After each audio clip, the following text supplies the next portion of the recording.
When I woke up smelling antiseptic, I thought food poisoning was my biggest problem. I was wrong. The wedding I'd spent 3 years saving for had been transferred to my sister. I was rewritten as the runaway bride. Not mature enough, they forgot one thing. I designed the entire event, and if I can design a dream wedding, I am certainly good enough to design my own revenge. My name is Rose Newman. The first thing I registered was the light. It was an insistent, artificial glare, the color of spoiled milk, pressing down on my eyelids. I tried to turn away, but my head felt like it was bolted to the pillow, weighed down by a dense, throbbing fog. A sound accompanied the light, a rhythmic, electronic beeping that seemed to be coming from inside my own skull. Beep, pause, beep. My tongue was a dry, useless thing in my mouth, tasting of chemicals and old cotton. When I swallowed, my throat crackled. I forced my eyes open. The light was fluorescent, buzzing faintly from panels in a white acoustic tile ceiling. The beeping was from a machine beside my bed, its green line zigzagging across a small dark screen. ICU. The letters registered slowly. Intensive care unit. Why was I here? I tried to reconstruct the last memory. It came in flashes. White porcelain plates, a swirl of raspberry coulis, Ethan, my fiancé, smiling at me across a table draped in linen. He'd raised his glass, the crystal catching the light. "To the menu," he'd said, his eyes warm. "To the last big decision before the I do." We were at the restaurant, the expensive one downtown, for our wedding menu tasting. I remembered the scallop appetizer. I remembered a sharp, cramping pain twisting my stomach. Then, nothing, just a slide into blackness. How long had I been here? I tried to lift my hand to my face, but it was tethered by a thin plastic tube, an IV. A quick inventory of my body revealed a landscape of dull aches, a profound, bone-deep weariness, and the persistent throb in my head. I'd been sick, badly sick, food poisoning, that must be it. "She's awake." The voice was familiar, but it didn't belong to Ethan. I turned my head, the movement pulling at the tight skin of my neck. My mother, Patricia, and my younger sister, Sienna, were sitting in two molded plastic chairs near the door. They looked utterly out of place. In the sterile, antiseptic world of the ICU, they were an explosion of color and perfume. My mother wore a silk blouse, the color of a robin's egg, and tailored cream trousers. Her hair was perfectly coiffed, not a strand out of place. Sienna, beside her, was in a bright floral sundress, her makeup immaculate, her lips painted a glossy, vibrant coral. They looked like they had just come from a garden party, not a vigil at a hospital bedside. "Mom?" My voice was a rasp. "Sienna? What happened? How long?" "3 days. "Rose," my mother said, her voice smooth but lacking its usual warmth. She stood up, but didn't move closer. "You've been here for 3 days. A very severe case of food poisoning. The restaurant is in a lot of trouble, apparently. 3 days. The number hung in the air. Vast and terrifying. 3 days of my life were simply gone." "Where?" I tried again, my throat seizing up. "Where is Ethan?" "He should have been here. He would have been here. He would have been the one holding my hand, not sitting polished and perfumed by the door." My question silenced the room, save for the steady beep of the monitor.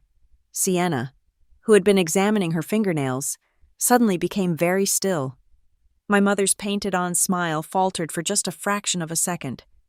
She and Sienna exchanged a look, a fleeting, almost imperceptible glance that was heavier than any words. It was a look of shared knowledge, a secret. My heart, which had been plodding along, gave a sudden, painful kick. The beeping from the machine sped up. Beep, beep, beep. "Rose," my mother said, clasping her hands in front of her. She took a breath, as if preparing to deliver a difficult piece of business news. "Ethan isn't here. We had to handle things while you were incapacitated." "Handle what?" I tried to push myself up on my elbows, but a wave of dizziness slammed me back down. "Mom, you're scaring me. Where is he?" The wedding is cancelled, Rose. The words were flat, devoid of emotion, just a statement of fact, delivered as calmly as if she were announcing the time. What? The word was a puff of air. What do you mean? Cancelled. I was sick. We'll postpone. We just need to call the venue. No, you don't understand, Sienna chimed in, leaning forward. Her voice was bright, excited even. It was the voice she used when she was about to share a piece of juicy gossip. It's not postponed. It's cancelled. Your wedding. She paused, and a wide, brilliant smile spread across her face. But it's okay. We didn't let anything go to waste. We couldn't get the deposits back, obviously. So, we just transferred everything. The entire booking at the resort, the flowers, the photographer, even the band. It's all been moved to my engagement party. She held up her left hand, flashing a diamond that was aggressively large. Mason and I are officially engaged, and now we're having the most epic party to celebrate. Same day, same time. It just made perfect sense. Wasting all that money would have been a crime. I stared at her. The buzzing from the fluorescent light seemed to drill into my brain. The words tumbled around, refusing to form a coherent thought. Transferred, engagement party, Mason, epic. The beeping beside me became a frantic, high-pitched shriek. The green line on the monitor was a chaotic scribble. I felt a crushing pressure in my chest, as if a hand were squeezing my heart. A nurse in blue scrubs burst into the room, her eyes wide as she looked at the monitor and then at me. What's going on in here? Ma'am, you need to calm down. Your heart rate is dangerously high. She moved toward my mother and Sienna. I'm going to have to ask you to step outside. The patient needs rest. My mother, with an imperious flick of her wrist, waved the nurse away. It's quite all right, dear. This is a family matter. We can handle it. Just a little shock, that's all. The nurse looked torn, glancing between her volatile patient and this impeccably dressed woman who radiated absolute authority. But, ma'am, we are handling it, Patricia repeated, her voice dropping a register, coated in steel. The nurse hesitated, then gave a reluctant nod and backed out of the room, closing the door softly behind her. The silence that fell was thick, broken only by my ragged breathing and the still-too-fast rhythm of the monitor. My phone, I whispered. My throat was so tight I could barely speak. I need my phone. I need to call Ethan. I fumbled on the bedside table. Nothing. No phone, no wallet, no purse. The surface was empty except for a plastic cup and a box of tissues. Oh, I have your things, dear, my mother said, gesturing vaguely to her designer handbag on the floor. I had to help. Rose, you were completely out of it. The doctor said you were unresponsive for almost 2 days. Someone had to take charge. Take charge? Yes, she said, nodding, her expression one of profound self-satisfaction. I've been on the phone constantly, answering your emails, calling the vendors, calling your friends, just calming everyone down, reassuring them that everything was under control. A cold dread, sharper and more sickening than the food poisoning, began to seep into my veins. I forced myself to sit up, ignoring the way the room tilted. The IV line pulled taut. Mom, I said, my voice shaking. The deposits. That was my money. I've been saving for 2 years. And the loan, I added, the memory hitting me like a physical blow. The $25,000 event loan I had taken out, in my name, to cover the non-refundable costs for the lakeside resort, the resort outside Denver, the one with the century-old pine trees and the grand ballroom overlooking the water, the one that was booked solid for 2 years. My dream. Exactly, Patricia said, as if I had finally understood. That money would have been gone, just evaporated. We couldn't let that happen. This was the only practical solution. Sienna's fiancé, Mason, comes from a very prominent family. This party is important for them. It's important for us. It's a much better use of the resources. You have to admit. Use of my resources? I looked from my mother's placid, reasonable face to my sister's beaming one. You gave my wedding away." "Don't be so dramatic, Rose," Sienna sighed, rolling her eyes. "You make it sound so sordid. I'm doing you a favor. Really. You get your money's worth, and I get the party I deserve. It's a win-win." "What did you tell Ethan?" I demanded, the coldness spreading, numbing my extremities. "What did you possibly say to him?" Sienna shrugged, a small, delicate movement. "I just told him the truth. I told him you panicked, that you got cold feet and realized you didn't want to get married after all, that you felt you needed to focus on your career." She looked at me, her gaze appraising. "I mean, it's believable, right? You're always so stressed about work. I told him you were overwhelmed and just ran. He was shocked, of course, very hurt, but he'll understand eventually. He'll move on." There it was, the lie. So simple, so clean, so perfectly designed to sever him from me, using my own life, my own ambition, as the weapon. I looked at them, really looked at them, my mother, standing there with the posture of a CEO who had just successfully navigated a hostile merger. My sister, glowing with the thrill of her new engagement, her new party, my party. There was no guilt in their eyes, no shame, no flicker of remorse.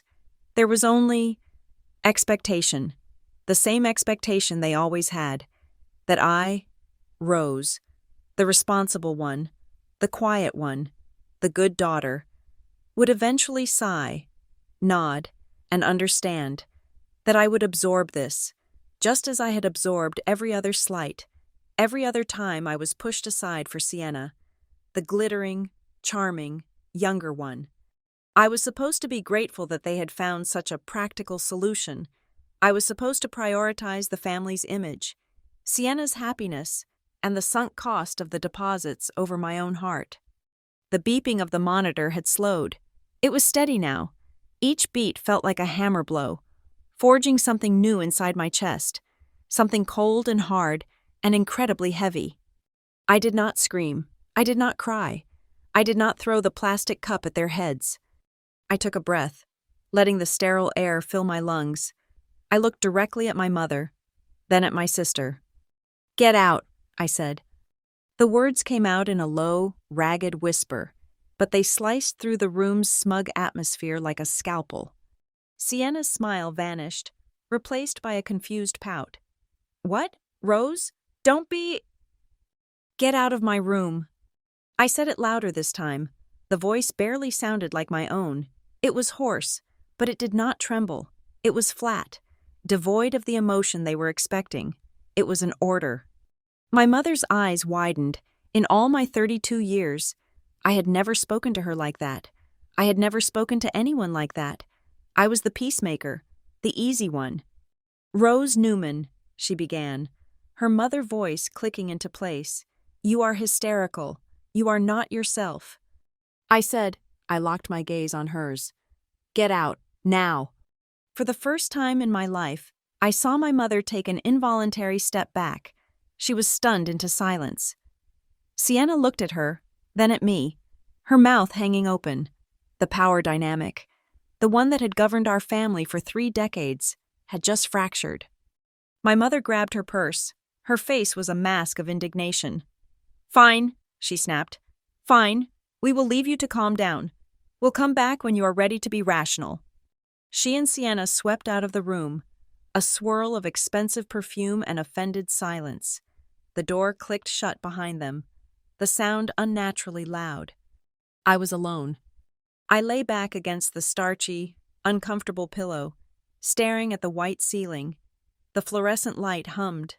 The monitor beeped its steady, lonely rhythm. I remained perfectly still, feeling the IV tube's slight pull against my skin. The coldness inside me wasn't dread anymore. It was something else. It was the chilling, absolute clarity of a general surveying a battlefield. They hadn't just stolen a party. They hadn't just stolen my money, my fiancé, or my day. They had taken my entire life, rewritten the narrative, and handed me the bill. They had just declared war. The hospital discharged me 2 days later. The official diagnosis was severe bacterial food poisoning, but the young doctor who signed my papers looked at me with a flicker of pity I didn't understand. "Your health is stable," he said, avoiding my eyes. "But you should rest, and just take it easy." He handed me a stack of pamphlets on stress management and post-traumatic recovery. I threw them in the trash can by the elevator. My mother drove me home. It was a silent, 20-minute ride from the hospital to my small apartment in Denver. She had returned my phone and my keys to me at the discharge desk, placing them in my hand with a look of strained patience, as if I were a teenager she'd just bailed out of jail. She didn't come upstairs. She just pulled up to the curb, put the car in park, and stared straight ahead. "Call me if you need anything to eat," she said. It wasn't an offer. It was a dismissal. I let myself into my apartment. The silence was immediate and absolute. Everything was exactly as I had left it. My mail was in a neat pile on the console table. My favorite mug was clean in the drying rack. A stack of wedding invitation samples, my own designs, sat on the corner of my desk. But the air was wrong. It felt thin and cold. It felt like walking into a house you know has been burgled. Even if the thieves were tidy, every object seemed to mock me. A perfect snapshot of a life that had been running on a completely different track just 4 days ago. I dropped my hospital bag, the small plastic one with my returned clothes and the useless pamphlets, by the door. I walked straight to my laptop. I needed to see it for myself. I needed to see the digital footprint of the explosion. I sat at my desk, my fingers trembling slightly as I typed in my password. The machine whirred to life. My email client opened. The number in my inbox was staggering. 538 unread emails. My heart hammered against my ribs. There were dozens from concerned friends, clients asking where I was, and automated, "We're worried about you" pings from social media. But they weren't the ones that mattered. It was the sent folder. My eyes scanned the list. There were at least 30 emails sent from my account during the 3 days I was unconscious, all signed. Rose Newman. My blood ran cold. I clicked on the first one. It was addressed to Mara, the events manager at the Lakeside Resort. The subject line was, "Urgent, wedding date transfer." My own words, my own professional, polite tone, stared back at me from the screen. "Dear Mara, due to a personal emergency and a sudden change in plans, I will no longer be getting married as scheduled. However, my family and I have discussed this, and we would be incredibly grateful if the entire booking, including all deposits paid, could be transferred to my sister, Sienna Newman, for her engagement party on the same date. We are so thrilled to keep this beautiful day in the family. My mother, Patricia Newman, will be the new main point of contact for all logistics. I have copied her on this email. Thanked you so much for your understanding during this difficult time. Best, Rose Newman." I stared at the typo, thanked. One small, stupid mistake. I am a designer. I am meticulous. I read every email 3 times before sending. I would never, ever make a typo like that. It was the only part of the email that wasn't me. It was the signature of the forger. I clicked through the rest of them, one after another, my stomach hollowing out. To the florist. Transitioning all floral arrangements, the white peonies, the eucalyptus runners, the anemones, to Sienna's engagement party. To the photographer. Requesting to amend the contract, all photography services will now be for Sienna and Mason. Please address all future invoices to Patricia Newman. To the string quartet. Change of plans. The new event will be an engagement party. Please adjust the music selection accordingly. Something more modern and celebratory. Sienna's playlist suggestions will be sent by my mother. Every detail, every vendor, every relationship I had spent months building, all of it, reassigned in my own voice. My mother was copied on every single one. The new main point of contact. My digital life had been hijacked. My professional identity used as a mask for the theft. I opened my browser, my fingers flying across the keys. I went to my email settings. Login history. My apartment's IP address was there, my phone's IP address, and then Another one. An address I didn't recognize, but the location tag made my breath catch. Highlands Ranch. My parents' zip code. There it was. Entry after entry. Logged in on Tuesday at 10:14 a.m. Logged in on Tuesday at 3:52 p.m. Logged in on Wednesday at 9:05 a.m. while I was lying in an ICU bed, tubed and unconscious. My mother had been at her antique desk in her sunroom, systematically dismantling my future. How did she get my password? I thought back, a sick, churning feeling in my gut. 2 months ago, my laptop had crashed. My father, Gerald, who was handier with tech, had fixed it for me. He must have installed a keylogger, or maybe I'd told my mother my password years ago in some casual, trusting moment, and she had simply remembered, filed it away, a key to be used when she needed it. My phone, the one she had so kindly returned, buzzed on the desk beside me. The screen lit up, a name I never thought I would dread seeing. Ethan. It was a text message. My hand was shaking so badly I could barely pick up the phone. Rose. I deserved more than this. I deserved more than a phone call from your mother ending our relationship. 3 years. And you have her do it for you? And then you block me? I don't know who you are anymore, but it's clear you'd already made your decision. Attached to the text was an image. My blood turned to ice. It was me. I was at a bar, maybe 6 or 8 months ago. My old college friend, Ben, was in town. We were laughing. My head tilted toward his, a wide, happy smile on my face. It was a close-up, tightly cropped. It looked intimate. It looked like a secret. It looked like anything but what it was. A 30-second hello in a crowded bar, surrounded by 10 other friends. Beneath the photo, another text from Ethan. Sienna sent me this. She said she was sorry, that she felt I deserved to know the real reason you got cold feet. I guess I should thank her for her honesty. Don't contact me again. I mean it. Sienna, of course. It wasn't enough to steal the wedding. She had to salt the earth behind her. She had to make sure Ethan hated me. She had to provide proof to back up her lie, to make me the villain in his story. Not just the runaway bride, but the unfaithful one. I dropped the phone as if it were burning. The room was suffocating. I stumbled away from the desk, gasping for air. My eyes landed on my closet, the dress. I lurched toward it, pulling the door open so hard it banged against the wall. I pushed aside my coats, my blazers, my real-life clothes. I reached for the back corner, for the long, white garment bag that held the simple, elegant, minimalist gown I had fallen in love with, the one I had paid for in 4 installments. My fingers brushed against nothing. Just a bare wooden hanger, a single, empty, mocking piece of wood. It was gone. They had taken my dress. They had come into my home, into my most private space, and taken my wedding dress. Maybe Sienna was wearing it now. Maybe she was twirling in front of a mirror, admiring how it looked on her. That was the moment the ice broke. The hollow, cold dread that had filled my chest shattered, and a white-hot, volcanic rage surged up to take its place. This was not a practical solution. This was not helping. This was a violation. This was an erasure.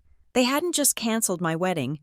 They were methodically, maliciously, deleting every trace that it had ever been mine. They were trying to delete me. I walked back to my desk. My hands were steady now. The trembling had stopped. My designer's brain, the one built for order and process and meticulous detail, took over. The part of me that color codes files and obsesses over pixel-perfect alignment kicked into gear. I opened my printer. I began to print. Every single email, the ones I sent to the vendors months ago, the forged ones they sent while I was gone, the replies from the vendors. I took screenshots, the login history from my email, the IP address from Highlands Ranch, the text messages from Ethan, the cropped photo from Sienna. I saved everything. I created a new folder on my hard drive. I backed it up to a cloud server they didn't know about. I labeled each file with a number and a date. PDF 001. Forged email to resort. PDF 002, forged email to florist. JPEG 001, misleading photo from Sienna. As the printer hummed, spitting out page after page of evidence, I scrolled through the 500 unread emails. I found one from Mara, the resort manager, sent just yesterday. It wasn't a reply to the forged email. It was a new thread. Subject: thinking of you. Dear Rose, I just wanted to follow up on the lovely call I had with your mother. We are all so moved by your incredible generosity. To give your entire celebration to your sister like that, especially after what you've been through, it's just so selfless. Your mother mentioned you didn't want to be a burden on the family by letting those deposits go to waste. You have a wonderful heart. We are full steam ahead for Sienna and Mason's party. Warmly, Mara. I froze, not wanting to be a burden on the family. That phrase, that was my mother's. It was her favorite weapon, the gilt-laced dagger she had used my entire life to keep me in line. Don't be a burden. Rose, don't make a fuss. Rose, just be grateful. They hadn't just mimicked my voice. They had invented a motive for me. They had put their words, their toxic, manipulative narrative, right into my mouth. I saved the email. PDF 014, resort manager. Burden narrative. I stared at the screen, at the growing pile of paper next to me. This wasn't a crime of passion. This was a conspiracy. It was meticulous. It was calculated.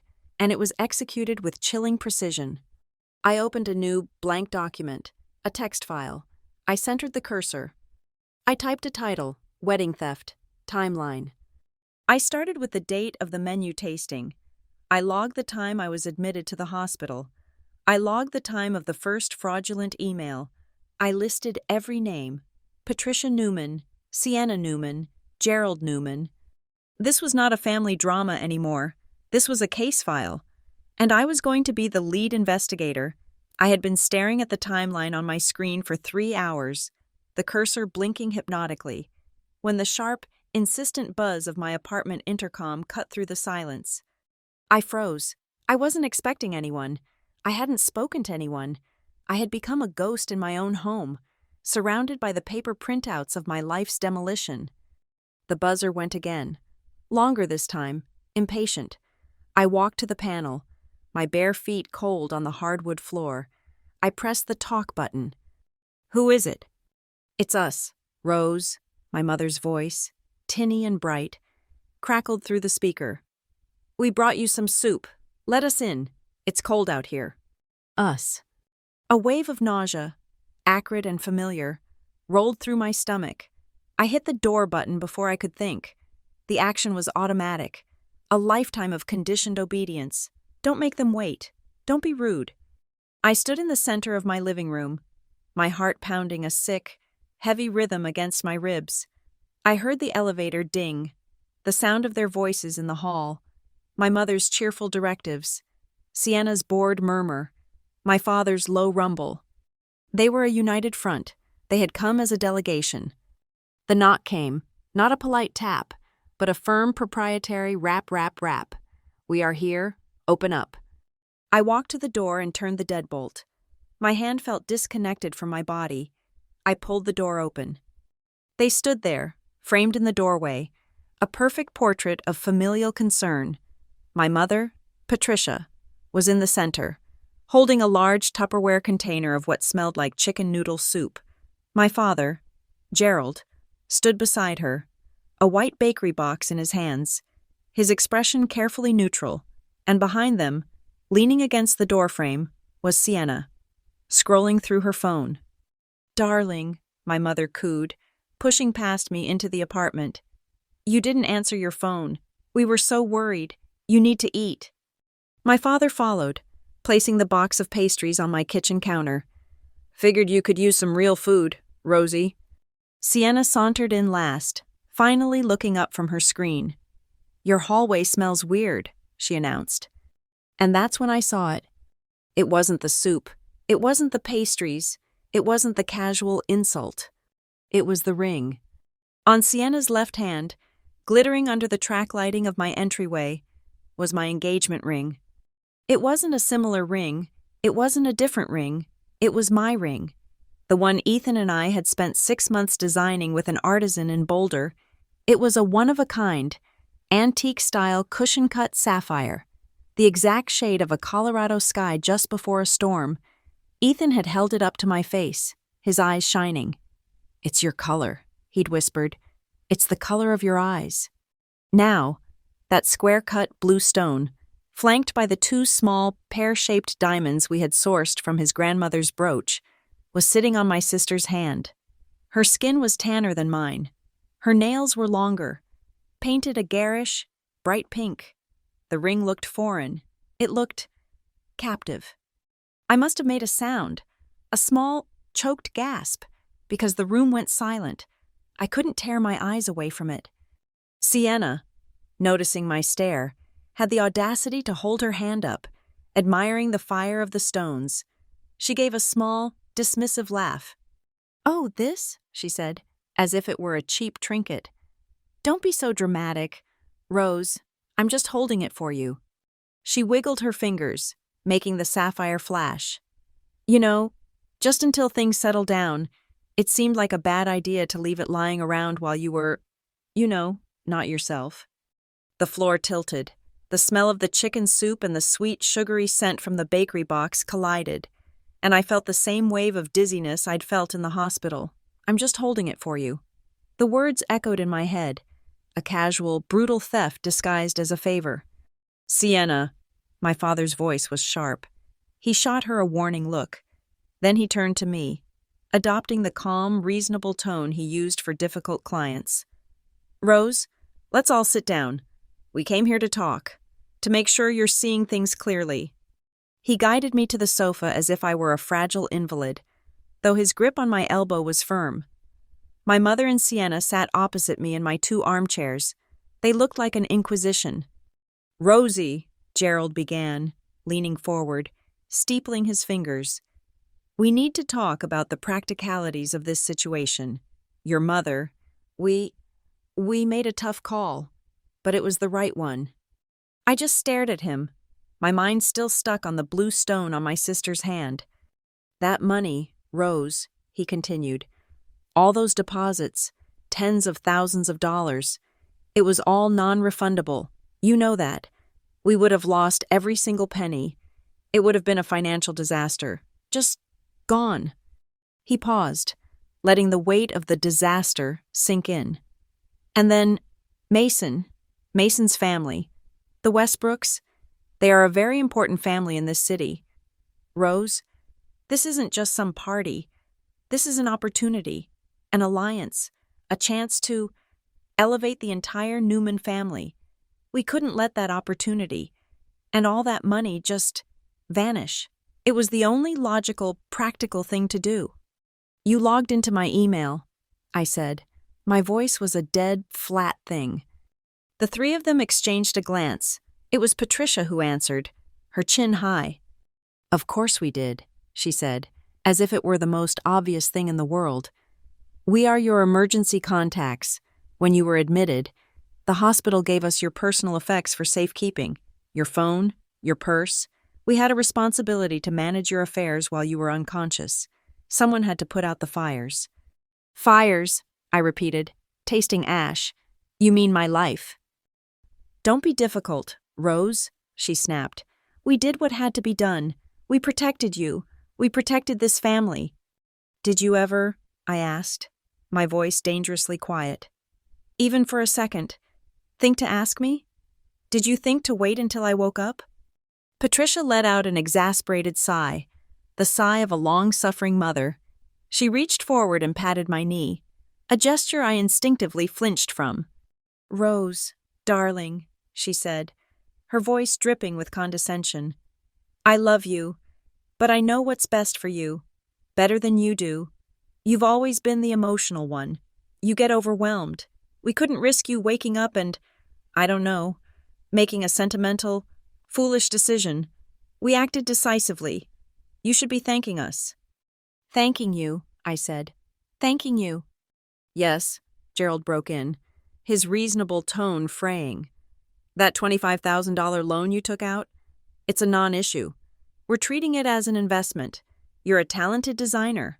Rose, you're good at earning money. You'll get more clients. You'll make it back in no time. Consider it an investment in the future of this entire family." My gaze drifted to Sienna. She had been quiet, too quiet, examining her cuticles with intense focus. "And you," I said, my voice hardening. "You called my clients." Sienna looked up, her expression a perfect mask of innocence. "I don't know what you mean." "My clients, Sienna. The projects I had lined up. The ones I've been working on for months." "Oh, that," she said, waving a dismissive hand, the sapphire sparkling. I had to. Mom and I were looking at your calendar, and you were going to miss all those deadlines while you were sick. It would have looked so unprofessional." She leaned forward, her voice dropping to a confidential, helpful whisper. "So, I just called a few of them, the big ones. I told them you were having a bit of a mental breakdown, that you were really struggling, and that you needed to step away from all your projects to get better." She smiled, a bright, helpful smile. "I told them we would let them know if you were ever well enough to work again. It's better this way. Really, it protects your long-term reputation. They'll just think you were ill, not flaky." I looked at the three of them. My father, who had just reduced my $25,000 debt to a non-issue and an investment, my mother, who had appointed herself the CEO of my life because I was too emotional to run it, and my sister, who had just firebombed my career, my sole source of income, to protect my reputation. My love life, erased. My finances, stolen. My reputation, destroyed. My career, sabotaged. All in 3 days, all by the 3 people in this room, all while I was fighting for my life in a hospital. A laugh, a single, sharp, hysterical bark, escaped my throat. It startled all of us. "You're going to pay me back," I said. "All of it. The deposits, the loan, everything." Gerald's face darkened. "Now listen, Rose, we're not going to be threatened." "I'm not threatening you," I said. Standing up, the room felt stable now. The dizziness was gone, replaced by a crystalline, Arctic rage. "I'm telling you, you will give me back every cent, or I will see a lawyer." The word lawyer hung in the air, thick and poisonous. My father, Gerald, was on his feet in an instant. His reasonable mask was gone, revealing the ugly, furious face beneath. "A lawyer?" he boomed, his voice, the one that usually charmed clients, now a weapon. "You would sue your own family? You would dare to bring strangers, lawyers, into this? After everything we just did to save you?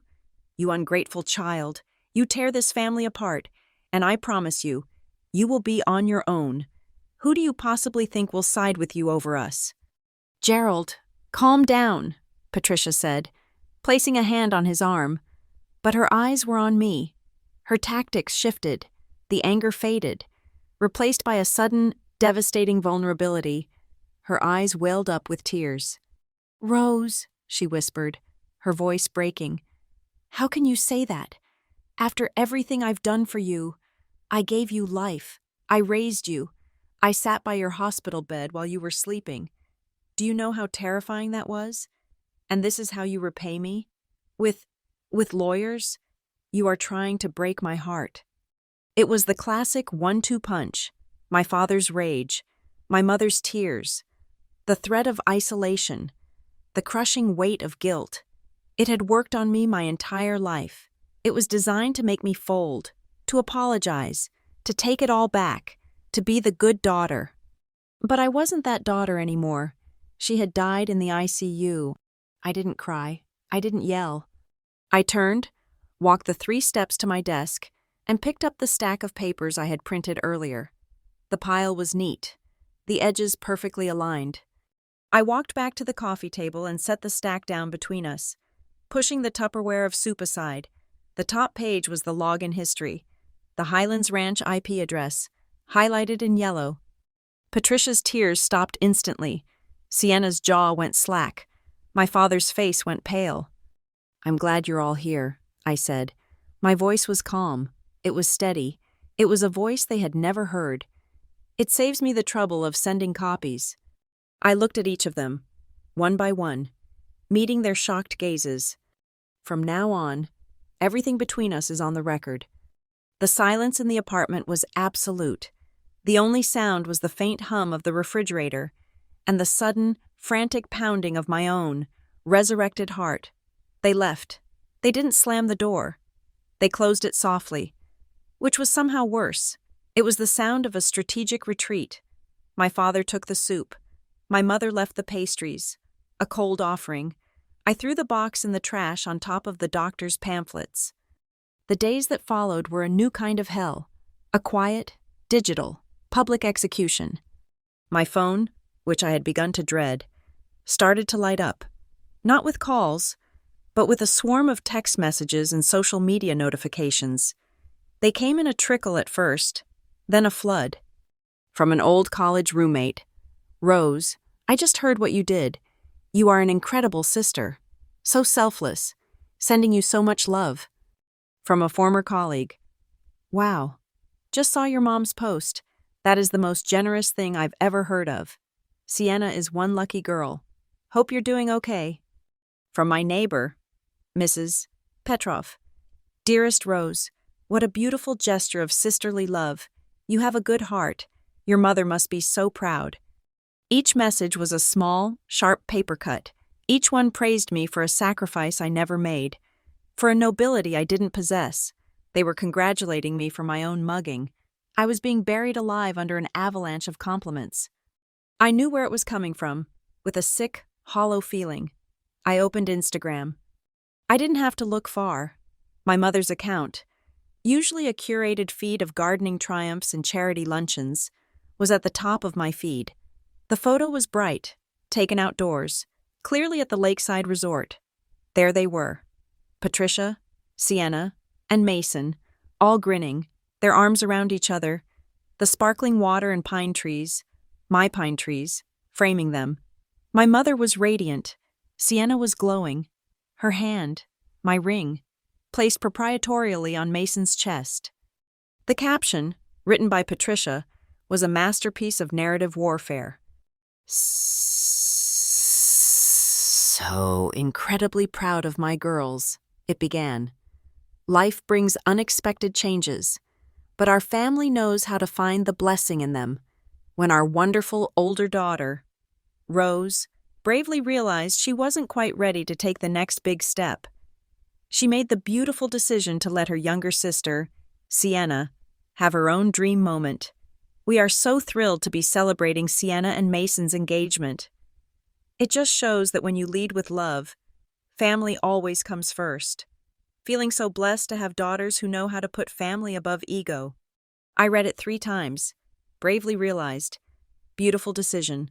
Put family above ego. She had painted me as a flighty, unstable child, and then sainted me for the decision she had forced upon me. She had stolen my wedding and was now taking credit for my character in the process. The post had over 200 likes. My aunts, my cousins, my mother's friends. Their comments were a chorus of fawning praise. "What a wonderful family, Patricia. You raised them right. Rose, you're an angel." I felt bile rise in my throat. I clicked on Sienna's profile. It was worse. Her Instagram story was active. I tapped it. A short video clip appeared. Sienna, twirling in front of a 3-way mirror, holding her phone up. She was wearing a stunningly simple white crepe gown. My gown.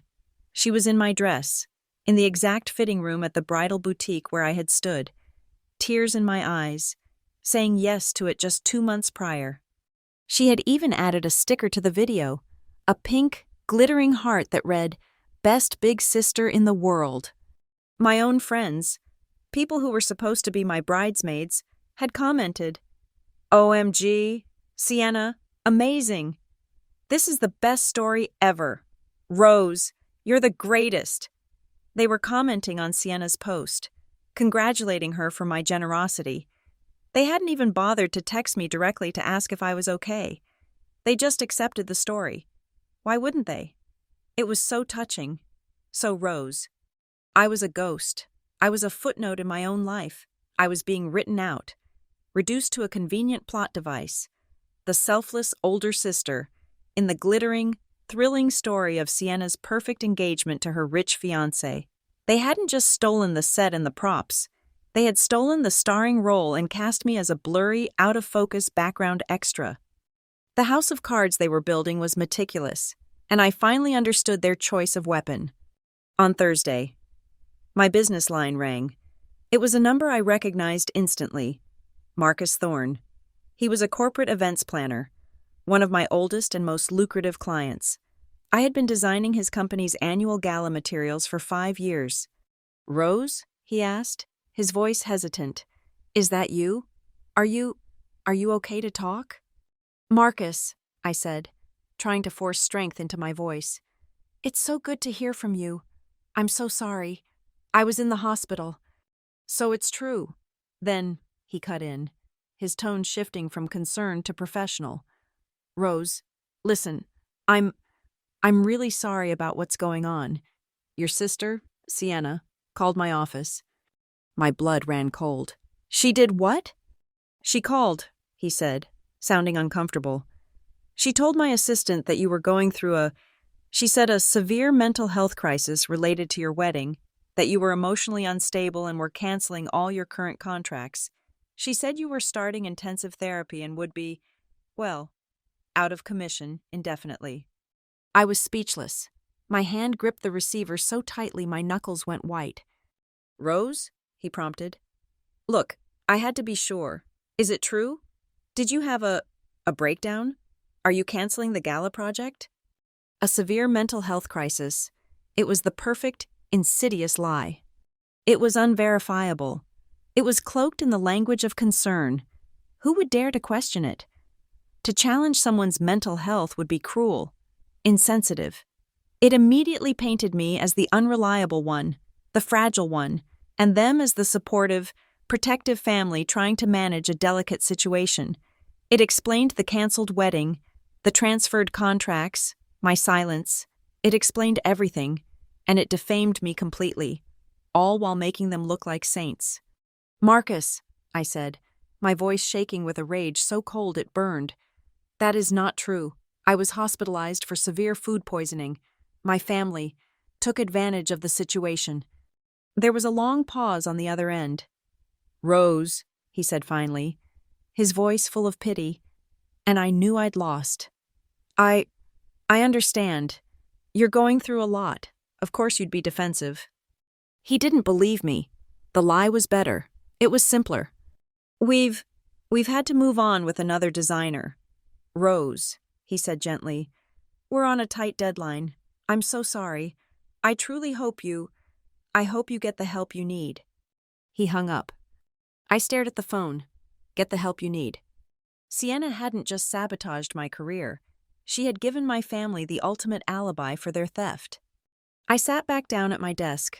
My movements were slow, automatic. I went back to my work. Wedding theft. Timeline. I opened Instagram. I began to take screenshots. Page after page. My mother's post. The 241 likes. Every single fawning comment. I documented them all. I went to Sienna's profile. I took screenshots of her story. The video of her in my dress. The best big sister sticker. The comments from my own friends. I went to the profiles of my aunts, my cousins. They had all shared my mother's post. So proud of my niece Rose. What a beautiful family.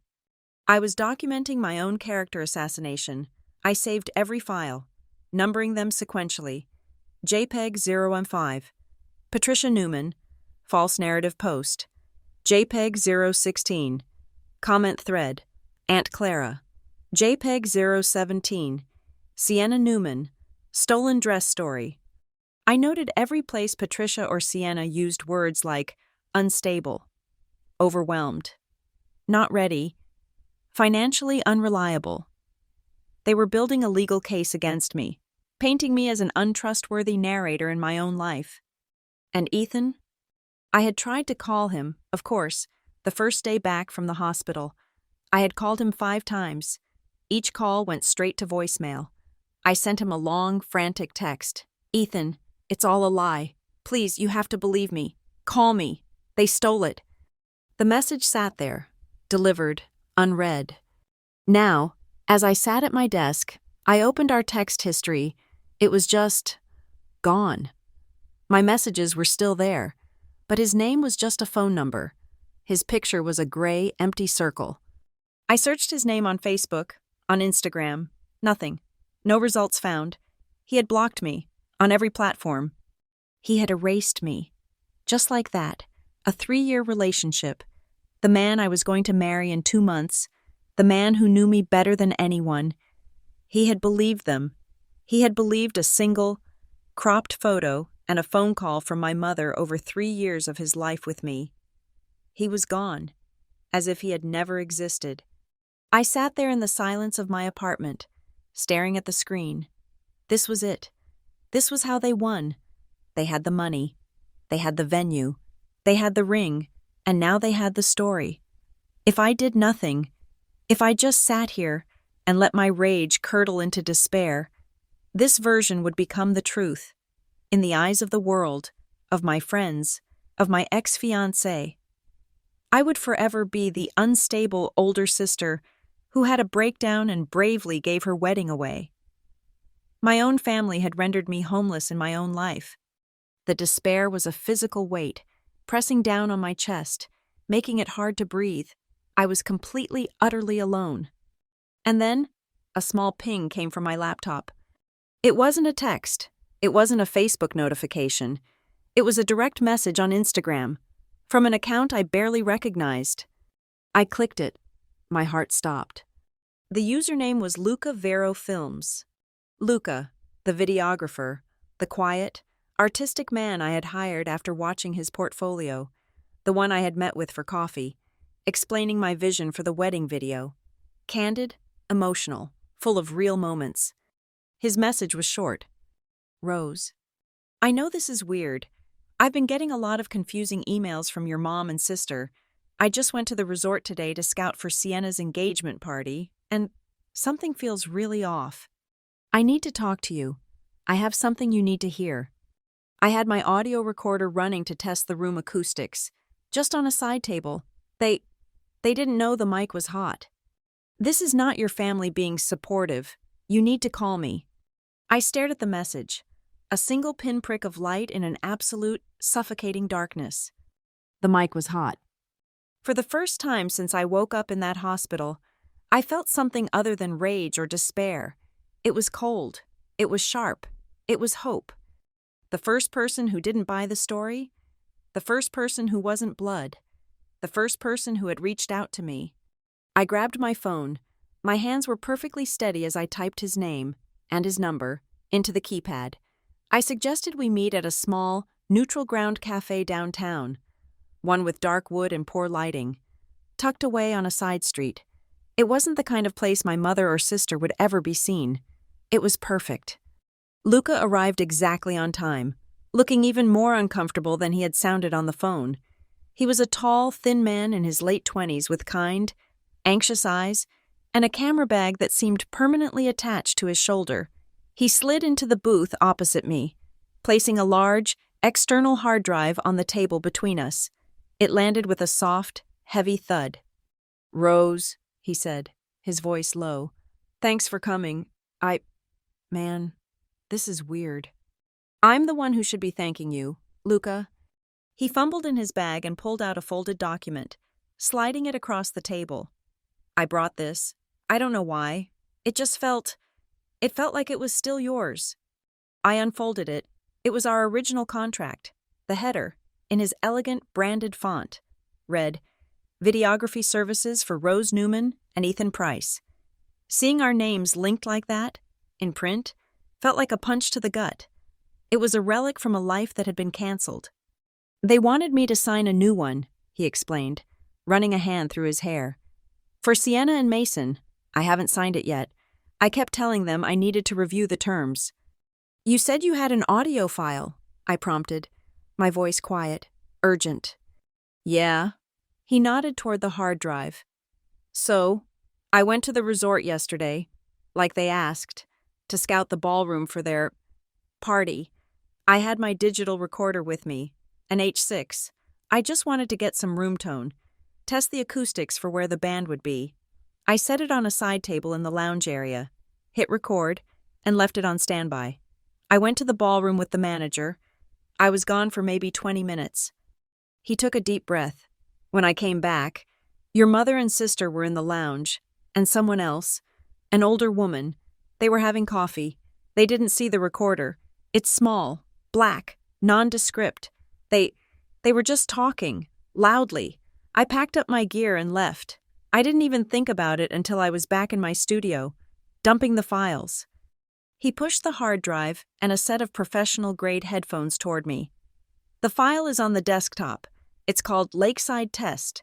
It's about 5 minutes long. The part you need to hear starts around the 2-minute mark. My fingers were cold as I plugged the headphones into my laptop and connected the drive. The cafe sounds, the hiss of the espresso machine, the low murmur of other patrons, a jazz song playing softly overhead, vanished, replaced by the sterile, amplified silence of a high-quality recording. I scrubbed to the 2-minute mark. At first, it was just the clinking of a cup on a saucer. Then, my mother's voice, as clear and bright as if she were sitting next to me. "Utterly ridiculous, I know," Patricia said, followed by a light, tinkling laugh. "But you have to admit, it's a blessing in disguise." A new voice, one I recognized instantly as my Aunt Jenna, my mother's sister. "Trish, that's a terrible thing to say. The girl was in the hospital." "Oh, please," Patricia scoffed. "She had food poisoning. She wasn't dying. No. This is a major upgrade. Can you imagine Rose in this venue? It would have been a complete waste. She thinks so small. Her dress was, plain, so horribly simple. She's just boring to watch. There's no star power there. It would have been a 5-star venue for a 1-star event." A cold, sharp sickness twisted in my stomach. Boring to watch. "Now Sienna," my mother's voice continued, warming with genuine pride. "Sienna knows how to make an entrance. She has the presence for a place like this. She has the look, with Mason's family, the guest list. This is the event that should be happening here. Sienna deserves to be the one to shine. She's the face of this family. Really." "I suppose," Aunt Jenna conceded. "It's just, poor Rose. But then again, it's normal for the eldest to sacrifice. It's always been that way. And let's be honest, she was never a head-turner like Sienna. She's a sweet girl. But plain, this is all for the best." I ripped the headphones off, my ears ringing. I stared at Luca, my face pale. He was watching me with a look of profound pity. "There's more," he said quietly. He took the laptop and opened his email. He pulled up a thread between him and my mother, sent just this morning. My mother's name was in the from field, but the email address was my father's corporate account.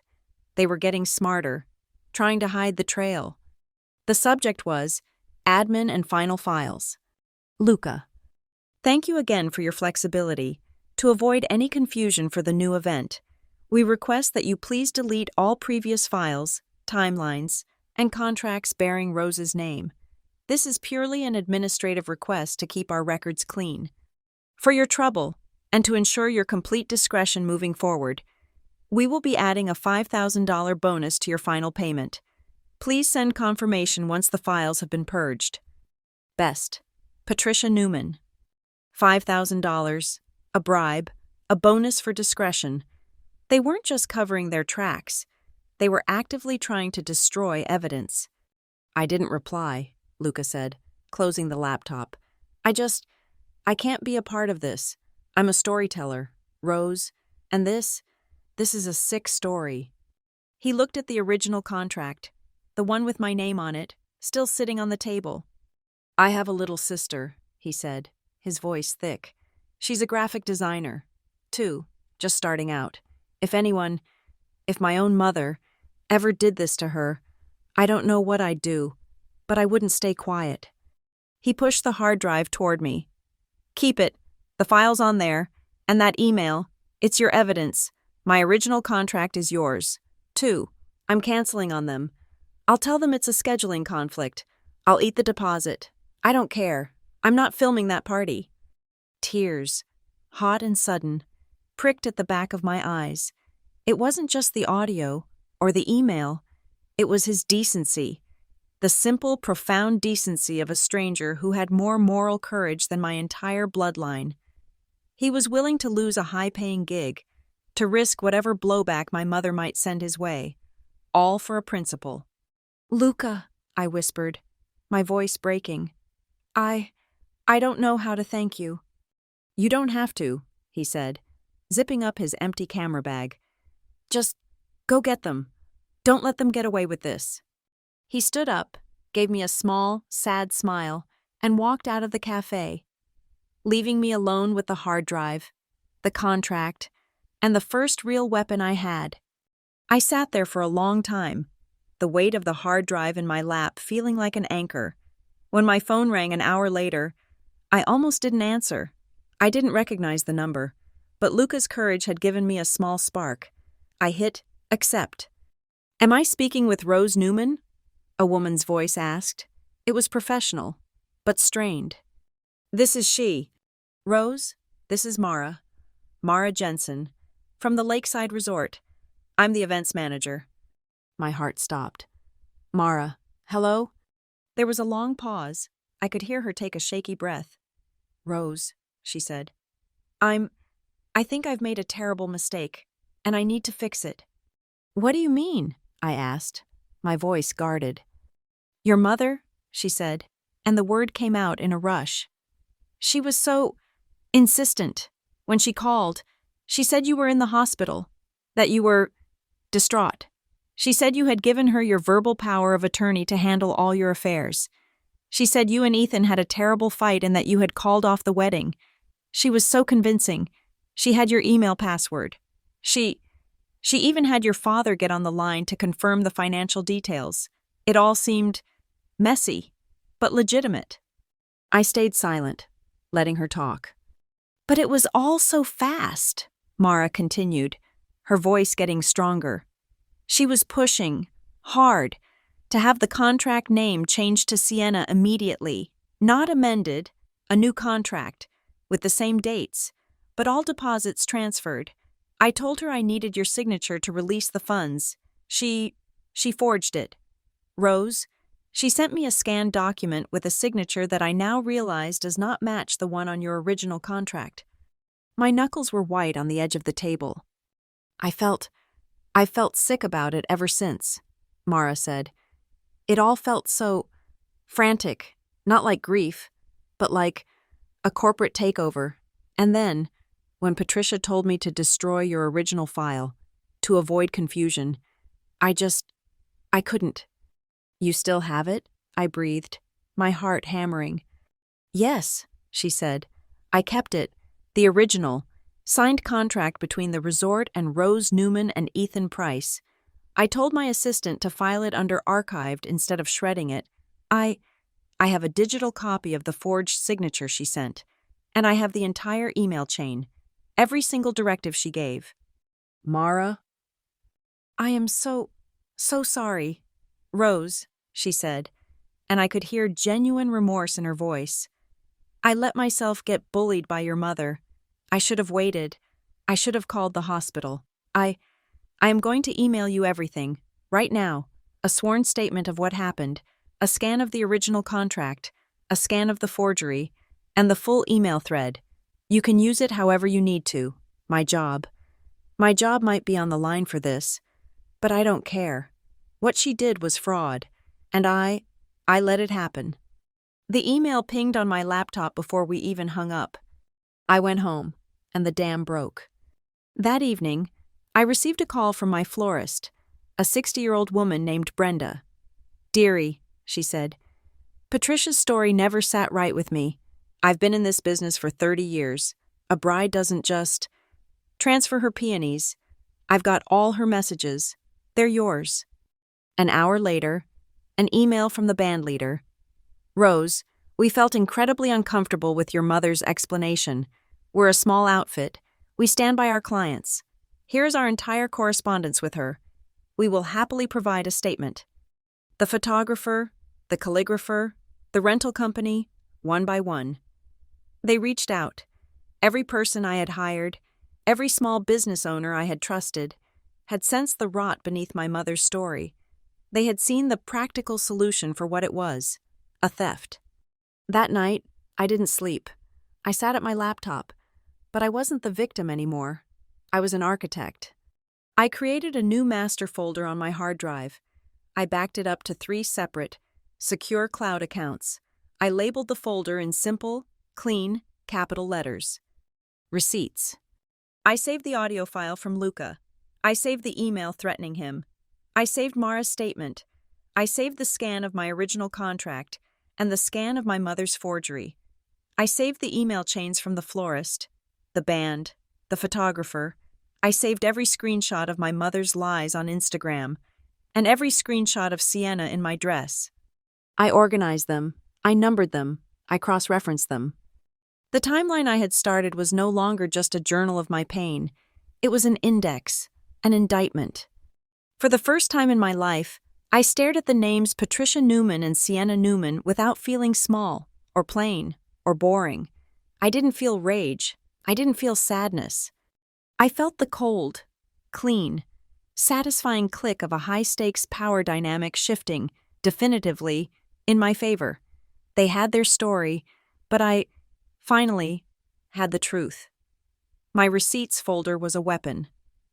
But I didn't know how to aim it. I was a designer, not a litigator. I spent the next morning researching. I didn't look for the biggest law firm in Denver. I looked for the sharpest.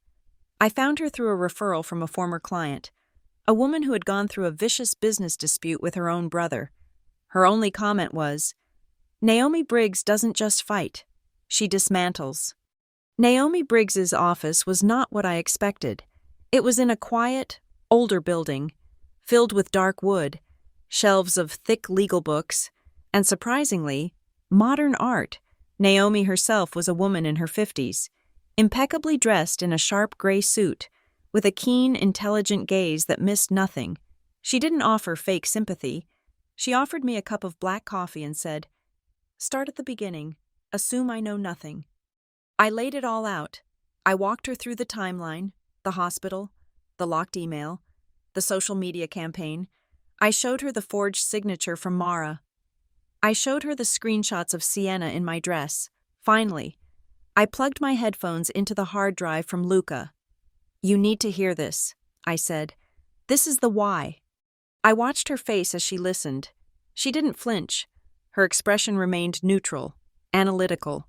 She listened to my mother's voice describe me as boring to watch and a waste of a venue. She listened to my aunt agree that I was plain. When the audio finished, she took off the headphones, placed them neatly on her desk, and steepled her fingers. She was silent for a full minute. I could hear the clock ticking on her wall. "Well, Ms. Newman," she said finally, her voice crisp, "this is quite the file. Your family has been very, very busy." She turned to her legal pad and began to write. "What your family calls a practical solution, the state of Colorado calls several very specific things. First, we have fraud. They intentionally misrepresented the facts to you and to your vendors for financial gain, namely, the acquisition of your deposits. Second, we have identity theft. They accessed your private email accounts without permission and impersonated you to conduct financial transactions. Third, we have conversion of property. They took your tangible assets, the dress, the ring, and converted them to their own use. And fourth, we have a very strong case for defamation, specifically slander and libel. They knowingly spread false information about your mental health to your clients, which has caused you direct, calculable financial harm." Hearing my pain translated into that cold, precise, legal language, fraud, identity theft, conversion, defamation, was the most validating experience of my life. I wasn't just an emotional daughter, I was a plaintiff. "So, what do we do?" I asked, my voice shaking slightly. "Do we send them a letter?" Naomi smiled, a thin, sharp smile. "No, not yet. A letter shows our hand. Right now. They are arrogant. They are posting on social media. They are bragging. They think they've won. She leaned forward. Your job right now is to do nothing. You will not post on social media. You will not reply to their posts. You will not answer their calls. You will let them continue to build our case for us. They are digging their own grave. Ms. Newman, our job is to simply let them keep digging. Continue to document everything, every post, every text, every email they send. We let the opposite party, as we will now call them, make all the mistakes, and they will make more. I left her office feeling lighter than I had in weeks. The rage was still there, but it was no longer a fire burning me alive. It was fuel. I had a plan. I had a partner. I was no longer a victim. I was a client. I was back in my apartment, analyzing my own website's damage from Sienna's mental health campaign, when my phone buzzed on the desk. For a split second, my heart seized, the old fear returning. But when I looked at the screen, I felt a different kind of shock. It was a name I thought I would never see again. Ethan. He wasn't blocked anymore. The message was short, hesitant, riddled with confusion. Rose, I don't know what's going on. I ran into someone, a friend of mine who works catering at the Lakeside Resort. He said he saw your sister's event file, and that your name was all over the original contract. He said the staff were all talking about how your mom came in and bullied the manager into changing it. He said you were never there. He said you never signed anything. What is going on? Your family told me you ran. They told me you were unstable. I read the text 3 times. He didn't apologize. He was just confused. The story was cracking. I thought of calling him, of unleashing all my pain and fury, but Naomi's voice echoed in my head. Let them make the mistakes. Document everything. I took a screenshot of his text. Then I replied. My fingers were steady. I'm glad you're asking questions, but I'm not having this conversation over text. If you want to know the truth, meet me at this address tomorrow at 10 a.m. Come alone. The address I sent him was Naomi Briggs's office. He arrived at 9:50 a.m., looking like a ghost. He was thinner, his eyes were bloodshot, and he was wearing the same wrinkled shirt he'd probably slept in. He looked broken. When he saw me sitting in the conference room, he stopped, his hand on the doorframe. Rose, he breathed. Hello, Ethan, I said, my voice even. This is Naomi Briggs, my legal counsel. She's here to witness this conversation. Ethan's eyes widened, but he nodded, shuffling into the room and sitting at the far end of the long, polished table. A lawyer? Rose, I just wanted to talk. We're past talking. Ethan, I said, you believe them. Now you can see the evidence. Naomi cleared her throat. Mr. Price, we've asked you here because you are a material witness to the dissemination of false information regarding my client. We'd like to see exactly what Patricia Newman told you. Ethan, looking pale and overwhelmed, fumbled for his phone. She called me first, the day after Rose was admitted. She was crying. She said Rose was cracking under the pressure, that she was hysterical, saying she couldn't go through with it. He opened his text messages. Then she started sending these. He slid the phone across the table. I picked it up. My stomach turned. It was a long, endless scroll of texts from my mother. Ethan, darling, I'm so worried. She's just not herself. She keeps saying she wants to disappear, that this wedding is a trap. I know this is devastating, but you have to be strong. She is just not well enough for marriage right now. We're looking into getting her some help. And then I saw it. The cropped photo Sienna had sent him. Me, laughing with Ben. But this time, it had Patricia's caption beneath it. This is the real reason. She sent this to Sienna by accident. She's been seeing someone else. She's too ashamed and too unstable to tell you the truth. As a mother, I had to protect you both from this charade. She sent you that? I whispered, my voice thick. She sent me more, Ethan said, his voice cracking. He swiped to a different app, a voicemail. She left me this after I tried to call the hospital to talk to you. She said you were refusing to speak to me. He pressed play. My mother's voice filled the sterile conference room. It was thick with fake sympathy. Ethan, stop calling. You're only agitating her. You need to be strong and accept the truth. Rose is... She's just like her father. When things get real, she runs away. She always has. You deserve better than that. The air left my lungs. My own father had walked out on us when I was 9. It was the deepest, most defining wound of my childhood. A wound my mother had spent 20 years lamenting. And now, she had weaponized it. She had used my own trauma, my deepest fear, to paint me as damaged goods to the man I loved, to make him believe I was designed to abandon him. I looked at Naomi. Her face was granite. "Mr. Price?" Naomi said, her voice cutting through the silence. "That is a very interesting recording. Now, I have a question for you. Are you aware of what happened to Ms. Newman's engagement ring?" Ethan flinched. "Yes, Patricia. Patricia told me Rose couldn't even look at it. She said Rose gave it to Sienna, that she wanted her sister to hold on to it so she wouldn't have to see it anymore. She said, Rose wanted Sienna to have something beautiful from all this." I couldn't hold it back. A sound, half laugh, half sob, tore out of my throat. She wanted her to have it. "Ethan," I said, sliding my laptop across the table, "I want you to listen to something. This is an audio file recorded by my videographer at the resort, while I was in the ICU. The day my mother was telling you I was unstable and running away." I pressed play. We all sat in silence as my mother's voice, bright and clear, filled the room. A complete waste. She thinks so small. Her dress was plain, so horribly simple. She's just boring to watch. Now Sienna. Sienna is the face of this family. Ethan's face went from pale to blotchy red to a mask of horrified disbelief. He was staring at the laptop as if it were a snake.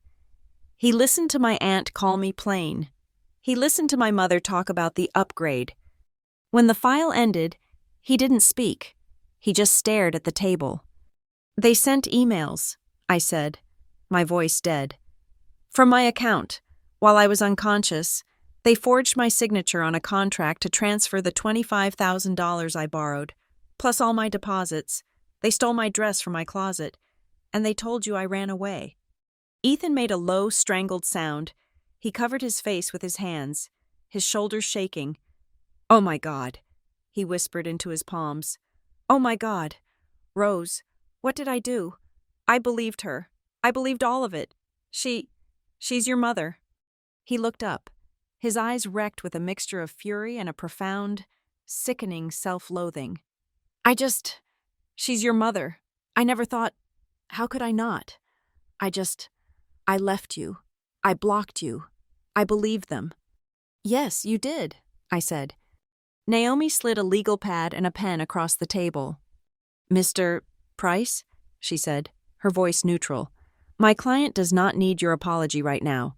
What she needs is your testimony. We need a sworn affidavit. We need you to write down, in detail, every single thing Patricia Newman and Sienna Newman said to you. Every text, every phone call, every lie. We need the dates, the times, and the exact words you remember. We need you to submit your phone for a forensic copy of those messages. You were a victim of their fraud, just as my client was. This is your chance to correct the record. Legally." Ethan looked at the pad, then at me, his eyes pleading. I gave him nothing. I just waited. He picked up the pen. "Okay," he whispered. "Okay, I'll write down everything." That night, I was sitting in my apartment, staring at the growing receipts folder, when my phone rang. A number I knew well, but hadn't seen in days. My father. I let it ring 3 times, then answered, putting it on speaker. "Rose?" Gerald's voice was different. The anger from our last confrontation was gone. The fake concern was gone. This was his business voice, the one he used for negotiations. It was cool, reasonable, and utterly detached. "Dad." "Rose," he said. This whole situation has gotten out of hand. Your mother is very upset. This isn't productive. I waited. Listen, he said, sighing. You're obviously emotional. And you've got this lawyer stirring up trouble, bringing outsiders into a private family matter. It's not a good look. For anyone. What do you want, Dad? I want to fix this, he said. In the family, quietly. Look, how much do you want? Just give me a number. We'll pay off that $25,000 loan for you. We'll call it even, a clean break. But you have to drop this. No more lawyers, no more telling people. Stories. We handle this. Just the Newmans. I stared at the phone. How much do you want? He was trying to buy me off. He was trying to put a price tag on the fraud, the theft, the lies, the humiliation. He thought $25,000 would make me go away. I thought about my mother's voice, her laughter, as she called me boring. I thought about Sienna, twirling in my dress. I thought about Ethan's face when he heard the truth. It's not about the money, Dad, I said, and my voice was as cold and detached as his. I looked at the phone, at his name on the screen.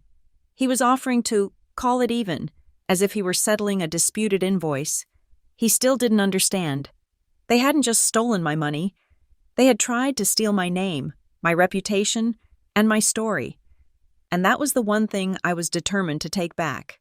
My father's offer, his attempt to settle the unfortunate family matter with $25,000, hung in the air for a full day before the next bomb dropped. I hadn't replied. I simply saved the call log and made a note of the time. Naomi was right. They were getting sloppy, getting scared, and making more mistakes. The new development, however, did not come from my family. It came from their new one. An email appeared in my inbox on Monday morning. It was not from a name I recognized. The sender was Arthur Westbrook, and the email address was from the Westbrook Realty corporate domain. The subject line was chilling in its simplicity. Clarification meeting. The body of the email was brief, polite, and carried the unmistakable weight of a royal summons. Dear Ms. Newman, it has come to my attention that there are significant discrepancies regarding the narrative surrounding my son's upcoming engagement party. We are a family that values transparency. I am requesting your presence at our home tomorrow, Tuesday, at 3 p.m., to resolve these misunderstandings. Your mother and sister have also been invited. We believe it is best to handle this matter privately, before this unfortunate dispute attracts the attention of the press. Regards, Arthur Westbrook. I read it twice. He was requesting. But it was not a request. He had summoned my mother and sister. He was inviting me. The power dynamic was clear. I immediately forwarded it to Naomi. Her reply came in under 5 minutes. It's happening, she wrote. They're running scared. But not your family. The Westbrooks.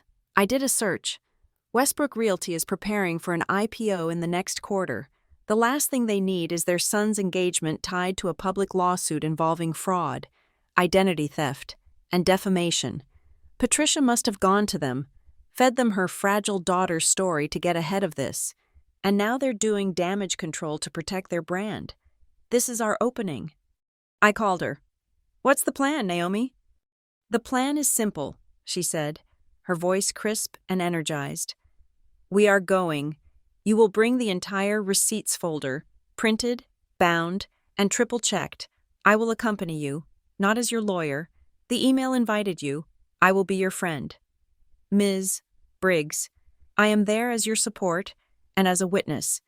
You will not speak first. You will let them talk. You will let them lie. Rose, let them build their entire fantasy. Then, you will present the facts. No tears, no anger, just the timeline. This isn't a family argument. It's a business presentation, and you are about to kill their merger. The next day, Naomi picked me up. I was wearing my best. A simple, dark, structured dress. I looked like I was attending a funeral. In a way, I was. The Westbrooks lived in Cherry Hills Village, in a sprawling modern fortress of glass, steel, and pale limestone. It wasn't a home. It was a statement of net worth. It felt less like a house and more like a private wing of the Denver Art Museum. A silent, uniformed housekeeper led us through an entryway with a 2-story ceiling and a chandelier that looked like a frozen explosion. The floors were polished black marble, reflecting the enormous, severe abstract paintings on the walls. And everywhere, there were photographs of Mason. They were framed in identical, minimalist silver, Mason in a hard hat, cutting a ribbon on a new high-rise, Mason in a tuxedo, holding a glass trophy at a philanthropy gala, Mason on the cover of Denver Business Quarterly. It was a shrine to their legacy, their son, their brand. We were shown into what they called the sitting room, a vast, sterile space with white sofas, a low-glass table, and a fireplace that was a line of blue flames dancing on black stones. Arthur and Eleanor Westbrook were waiting. Arthur Westbrook was tall and silver-haired, radiating an aura of cold, absolute authority. His wife, Eleanor, was rail-thin, wearing a cream-colored silk tunic that probably cost more than my car. She was terrifying in her stillness. "Ms. Newman," Arthur said, not standing, but gesturing to the sofa opposite him. "Thank you for coming. Ms. Briggs," he nodded at Naomi. "I will be direct," he began, his voice a low, smooth baritone that commanded attention. "We find ourselves in an uncomfortable position. We have heard two significantly different versions of the events surrounding my son's engagement party. One version, a very emotional one, comes from your mother. The other, a very logistical one, comes from the event manager at the Lakeside Resort, who felt it her ethical duty to contact us when she heard of the engagement announcement." My blood chilled. Mara had contacted them. "We are a family," he continued, steepling his fingers, "that values honor and transparency above all else. Our family name is our single greatest asset. Before we proceed with any formal announcements, before our name is tied to your family's drama, we require the unvarnished truth. We need to know exactly what and who we are protecting our reputation from." The doorbell chimed, a soft, melodic tone that echoed in the huge room. A moment later, the housekeeper showed them in. Patricia, Gerald, and Sienna. They were dressed, as Naomi had predicted, as if for an Easter Sunday service. My mother was in a tasteful navy blue dress and pearls. My father wore a perfectly pressed blazer. Sienna, my ring glittering on her hand, wore a modest high-necked floral dress. They looked the very picture of upper-middle-class propriety. Then they saw me. "Rose, darling," Patricia gasped, her hand flying to her chest.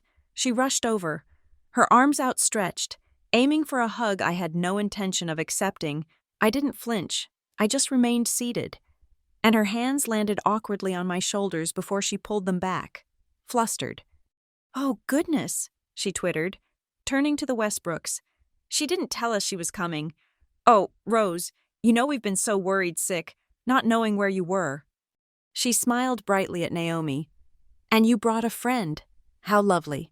"Sisters," Sienna said, stepping forward, her eyes cast down, the picture of shy sincerity. "We're so bonded. I'm so glad you're here, Rose, so we can all explain." They were performing. This was Act 2 of their concerned family play, and the Westbrooks were the high-value audience they had to convince. We all sat. The tension was so thick I could barely breathe. "Patricia, Gerald," Mr. Westbrook said, his voice flat, "you have the floor." And so I let her speak. My mother began. It was a performance that would have won awards. The tears welled up instantly, her voice thick with manufactured emotion. She spoke of the unimaginable, paralyzing terror of finding her eldest daughter in the ICU. She painted a picture of me as a fragile, panicked, deeply unstable creature. "My poor, sweet girl," she said, dabbing at her dry eyes with a handkerchief. "She just panicked. The pressure of the wedding, it was too much. She was rambling. She was saying she couldn't. She couldn't trap Ethan, that she felt like a fraud. She was having a complete breakdown. Arthur, She turned her tear-filled gaze to Sienna. And Sienna, my Sienna, always the strong one, she just stepped in. She couldn't bear to see her sister in such pain, and she couldn't bear to see the family lose. Heavens, nearly $80,000 in non-refundable deposits.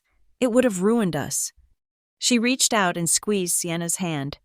She shouldered the burden for all of us. She took the party, just to save face, to protect Rose from the public humiliation of it all. It was an act of love. Sienna, cued perfectly, chimed in, her voice trembling. I just wanted to help. I just wanted to save Mom from the stress of losing all that money. And I wanted to protect Rose's image. I told everyone a gentler version, that she was being selfless. I was just trying to protect my big sister, who I love more than anything. The performance ended.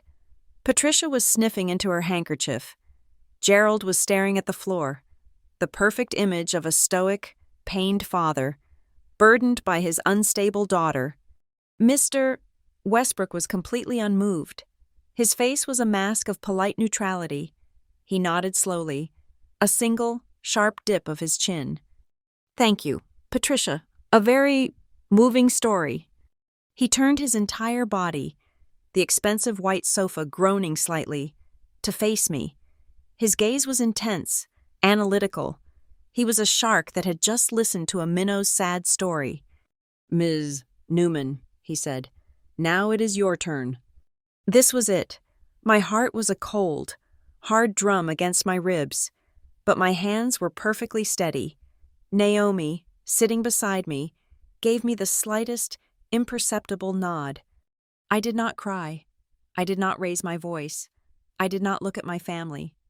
I looked at Arthur Westbrook. I, too, have a version of the story.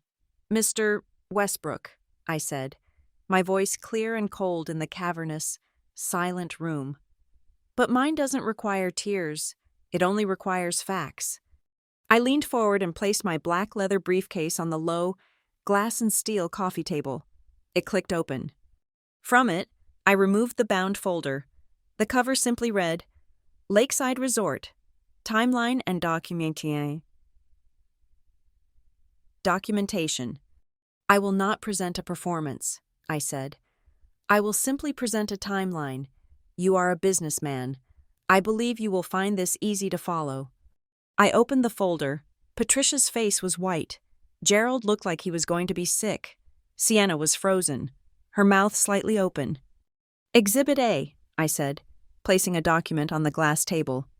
The original, binding contract for the Lakeside Resort, dated October of last year, signed by me, and only me, for my wedding to Ethan Price. I placed another document beside it. Exhibit B, a scanned copy of the forged signature my mother, Patricia Newman, emailed to the resort manager, Mara Jensen, while I was documented as unresponsive in the ICU. As you can see, the signatures do not match. Another document, Exhibit C, the IP login history from my personal email account, showing multiple logins from my parents' home address in Highlands Ranch, all time-stamped during the 72 hours I was in the hospital. I kept going. My voice was a monotone. Exhibit D, the sworn affidavit from Ethan Price, my ex-fiancé, detailing the phone calls and text messages from Patricia Newman, in which she lied about my infidelity and my running away, using my father's abandonment of me as a child as psychological leverage. Exhibit E, the sworn statements from my florist, my photographer, and my band leader, detailing how Sienna Newman contacted them, claiming I was having a severe mental health crisis and was unfit for work, directly causing the cancellation of multiple client contracts. Patricia made a small, strangled sound. Rose, how could you? I am not finished, I said, cutting her off without looking at her. I placed the last, thickest document on the table. And finally, Exhibit F, the full certified transcript of an audio recording taken at the resort by my videographer. My mother attempted to bribe this videographer with $5,000 to purge all files with Rose's name and ensure his discretion.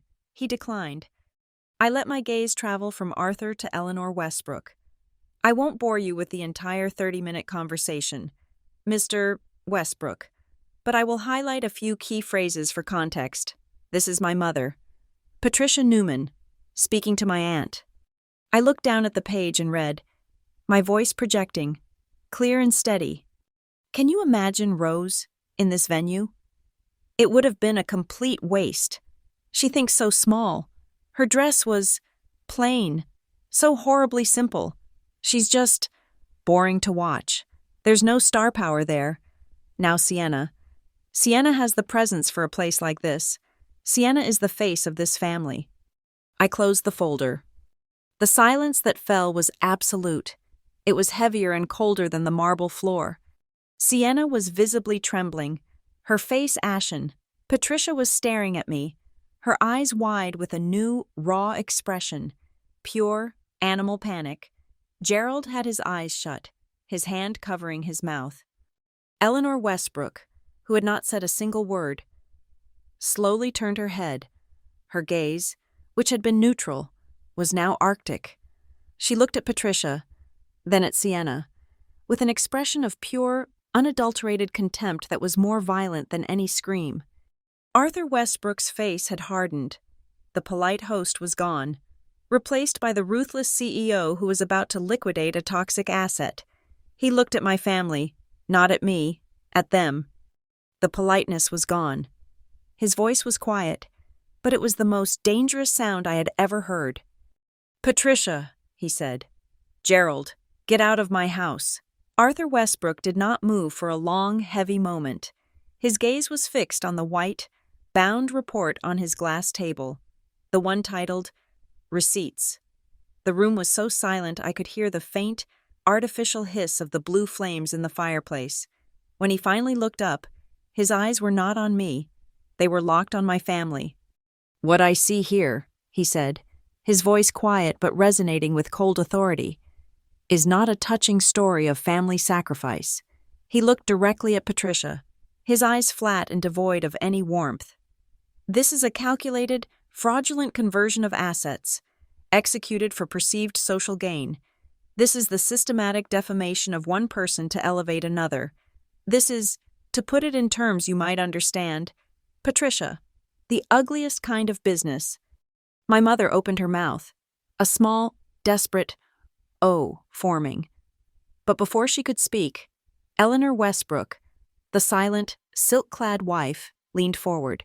It was the first time she had initiated a word, and her voice, though thin, cut through the room like a wire. Sienna, she said. Sienna, who had been shrinking into the plush white cushions, froze. She instinctively covered her left hand with her right, a gesture of pure, guilty reflex. The ring you are wearing, Eleanor continued, her gaze unwavering. Did you ever tell my son that it was originally designed and paid for by your sister? Sienna stammered, her eyes wide with a terror I had never seen in her. The practiced, tearful sincerity was gone. This was the first time in her life she had been in a room where her charm was useless.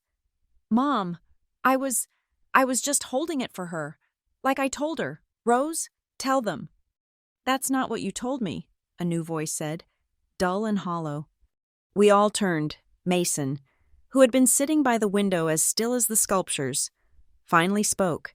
His face was pale, his eyes fixed on the blue sapphire on Sienna's hand. You didn't tell me that. Sienna, he said. Your mother told me. She told me Rose had a complete breakdown. She said Rose begged you to take the ring, she said. He swallowed, his gaze flicking to me, filled with a dawning, sickening horror and shame. She said Rose told her she felt she wasn't worthy to wear it, and that she wanted it to go to someone who deserved happiness.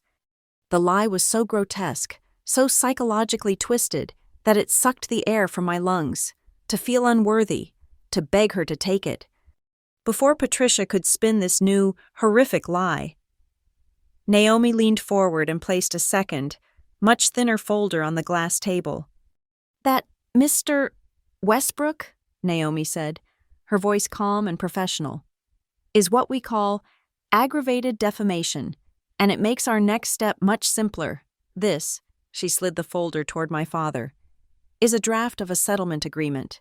It is, of course, open to negotiation on minor points, but the core terms are firm. Gerald stared at it as if it were a bomb. He refused to touch it. The terms are this, Naomi continued, addressing the room, her voice a clear counterpoint to the rising hysteria. The Newman family will repay the $80,000 in full, covering all non-refundable deposits my client secured. They will also repay the $25,000 event loan, for which my client is still legally liable. They will pay an additional sum for damages, covering lost wages from the clients Sienna Newman defamed, and for the intentional infliction of emotional distress. She paused, letting the numbers land in the quiet, expensive room. Furthermore, they will draft and send a public letter of apology and retraction to all clients, vendors, and shared acquaintances who were fed the false narrative. The wording of this letter will be approved by my office. Patricia let out a strangled sob.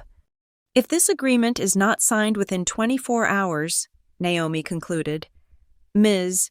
Newman will be filing a civil suit for fraud, identity theft, conversion of property, and defamation. The contents of this binder, she tapped the receipts folder, will be attached as Exhibit A, I am sure, Mr. Westbrook. You understand our desire to avoid a public, protracted legal discovery, but we are, as you can see, extremely prepared for one. Your brand, your IPO, would inevitably be dragged into the discovery process as material witnesses. That was the threat. The Westbrooks were now financially implicated. You bitch. My father, Gerald, suddenly exploded. He surged to his feet, his face a mottled, furious purple. The reasonable man was gone, replaced by the cornered bully. This is a family. This is a private matter. You don't get to bring this performance into someone else's home. This is about family, not the law. You made it a legal matter, Gerald, Arthur Westbrook said, his voice dangerously quiet. My father stopped, stunned into silence. You made it a legal matter, Arthur repeated. The moment you authorized the use of your daughter's signature on a binding contract that was not hers, you made it a legal matter when you participated in a conspiracy to defraud her, all to secure your daughter's position with my son. You are a guest in my home. Sit down. My father stared at him, his mouth open. Then, defeated, he crumpled back onto the sofa. Sienna, seeing her father deflate, seemed to realize she was truly, finally, cornered. She did the only thing she knew how to do. She attacked. She burst into loud, ugly, hysterical sobs. She pointed a shaking finger at me, the sapphire on her hand flashing like a warning light. This is her. It's always been her. She's always been jealous. She can't stand it when I have something she doesn't. She can't stand it when I'm the center of attention. She's trying to ruin my life because she's miserable and plain and no one ever looks at her. It was the primal scream of the golden child, finally having her favorite toy taken away. It was the unvarnished, ugly truth of our entire 30-year relationship. I didn't move. I didn't speak. I just looked at her, letting the venom hang in the air.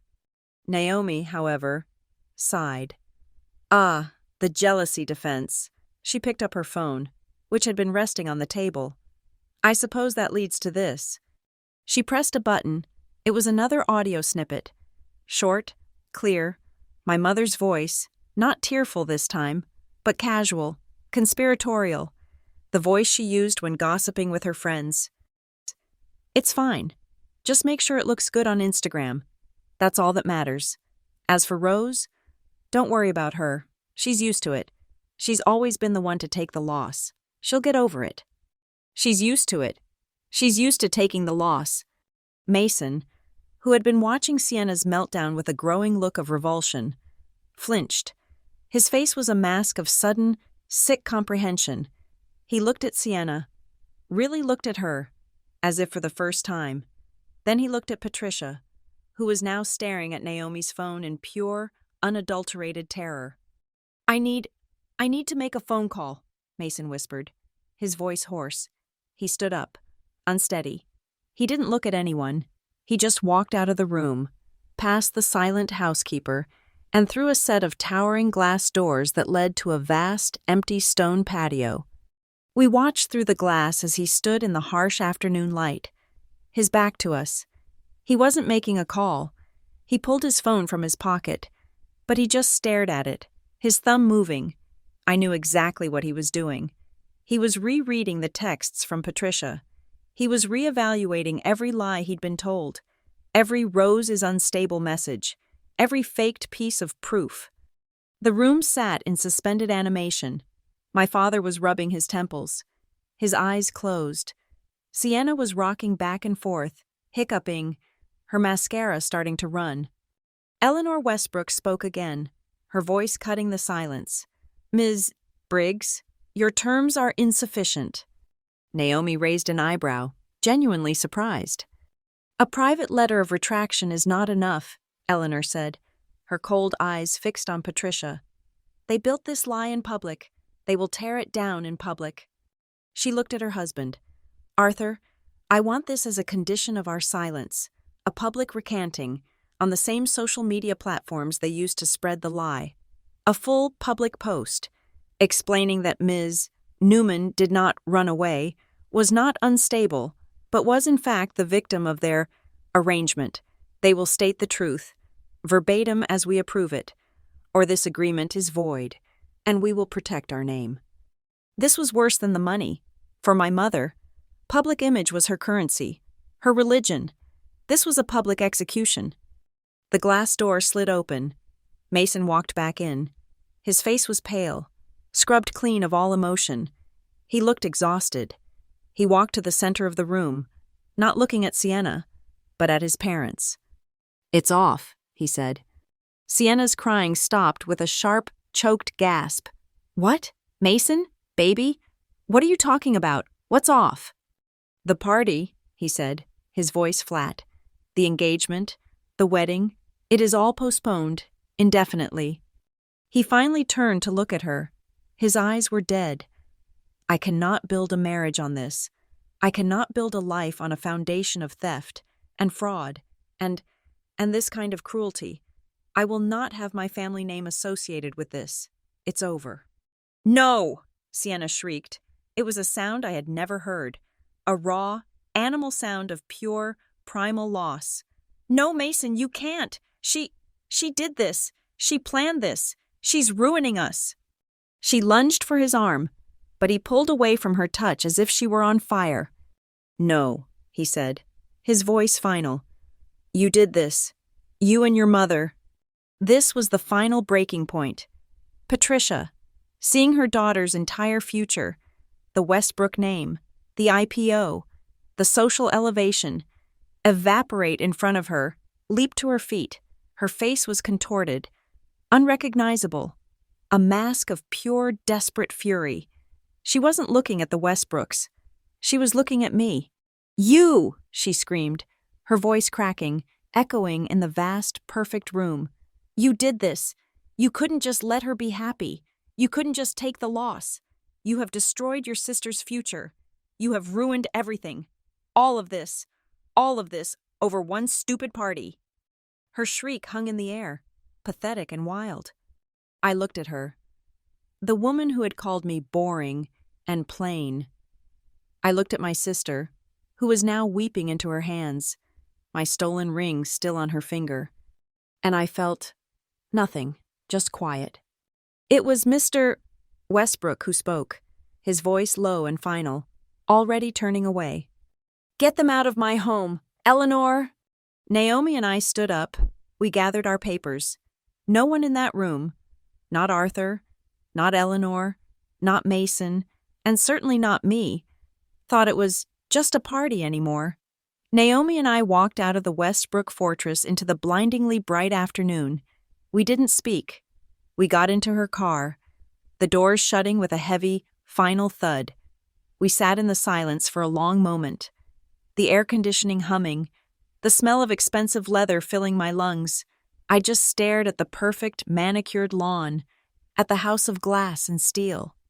"Well," Naomi said, finally, putting the car in gear.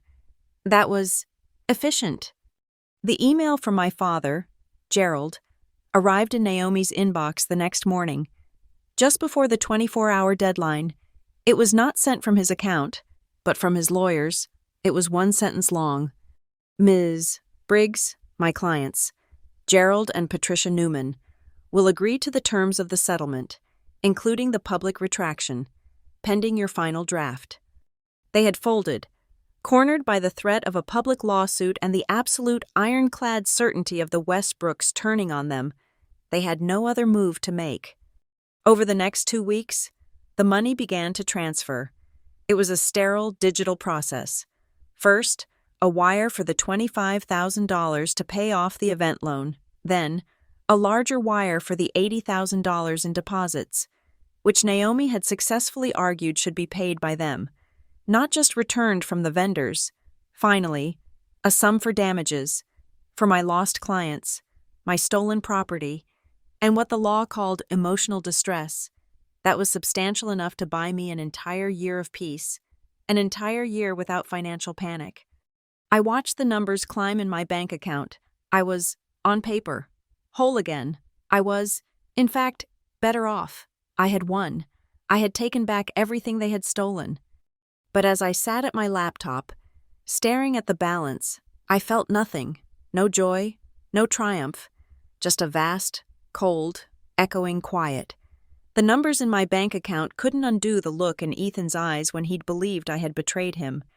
The money couldn't erase the sound of my mother's voice calling me boring and plain. It couldn't put my family back together. And more importantly, it couldn't make me want to. The money was just money. It was a settlement. It was the price of the damage, but it was not the repair. The apologies, as they were, came in 3 distinct, perfectly characteristic forms. First, from Patricia. She did not sign the public retraction herself. She left that to Gerald and his lawyer. But she did send me a private email, a 5-page, single-spaced document that was a masterwork of self-serving martyrdom. It was titled, simply, "My Heart." My dearest Rose. I write this not as an admission of legal guilt, which our lawyers have handled, but as a mother. From my broken heart, I cannot sleep, I cannot eat, to think that you, my own flesh and blood, could believe I was capable of such malice. It has destroyed me. You must understand the pressure I was under.